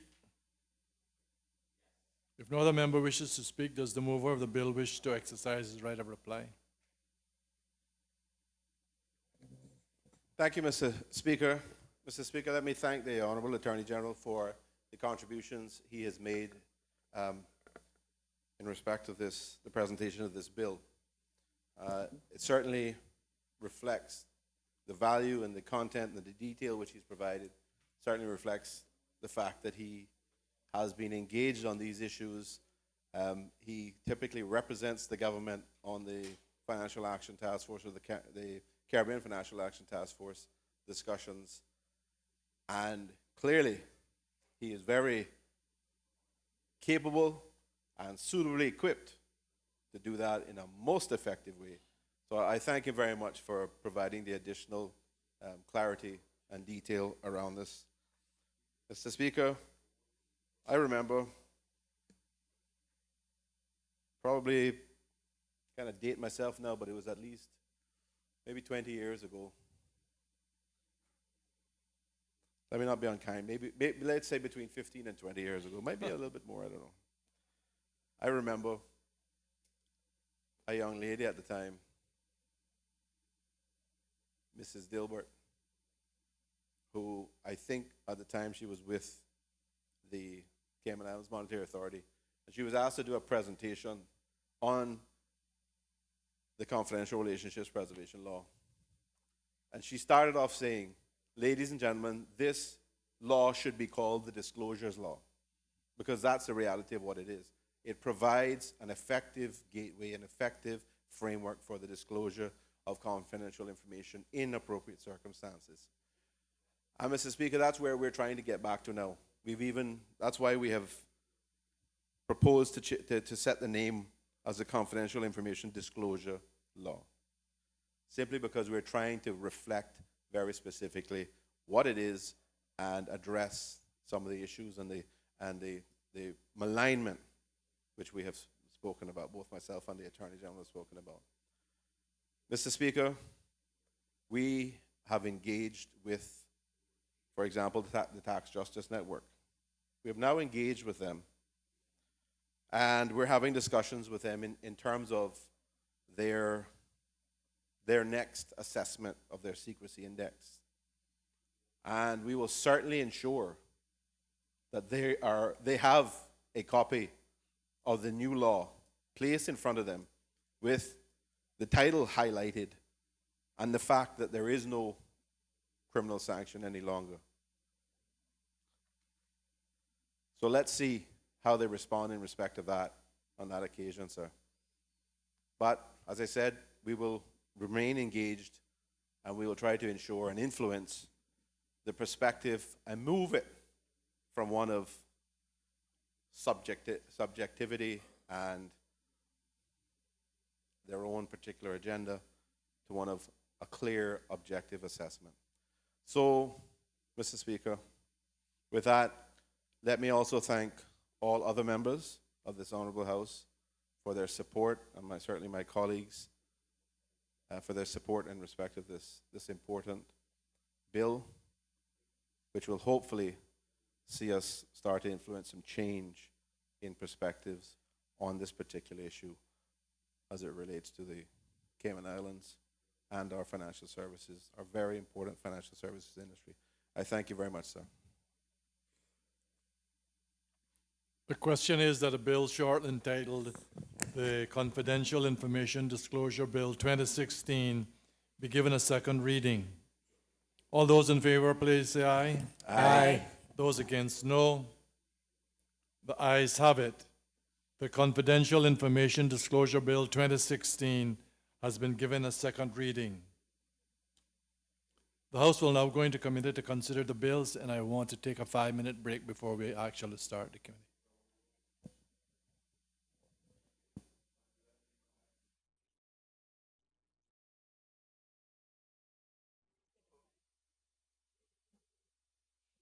I now call on the Minister of Education. I apologize in regards to the education bill. Thank you, Mr. Speaker. I rise to move a motion under the relevant standing order to defer the second reading of the bill entitled the Education Bill 2016 until a subsequent meeting of this Legislative Assembly. The question is that the education bill be deferred to a subsequent meeting of this House. Those in favor, please say aye. Aye. Aye. Those against, no. The ayes have it. Thank you. We'll now take a 5-minute break.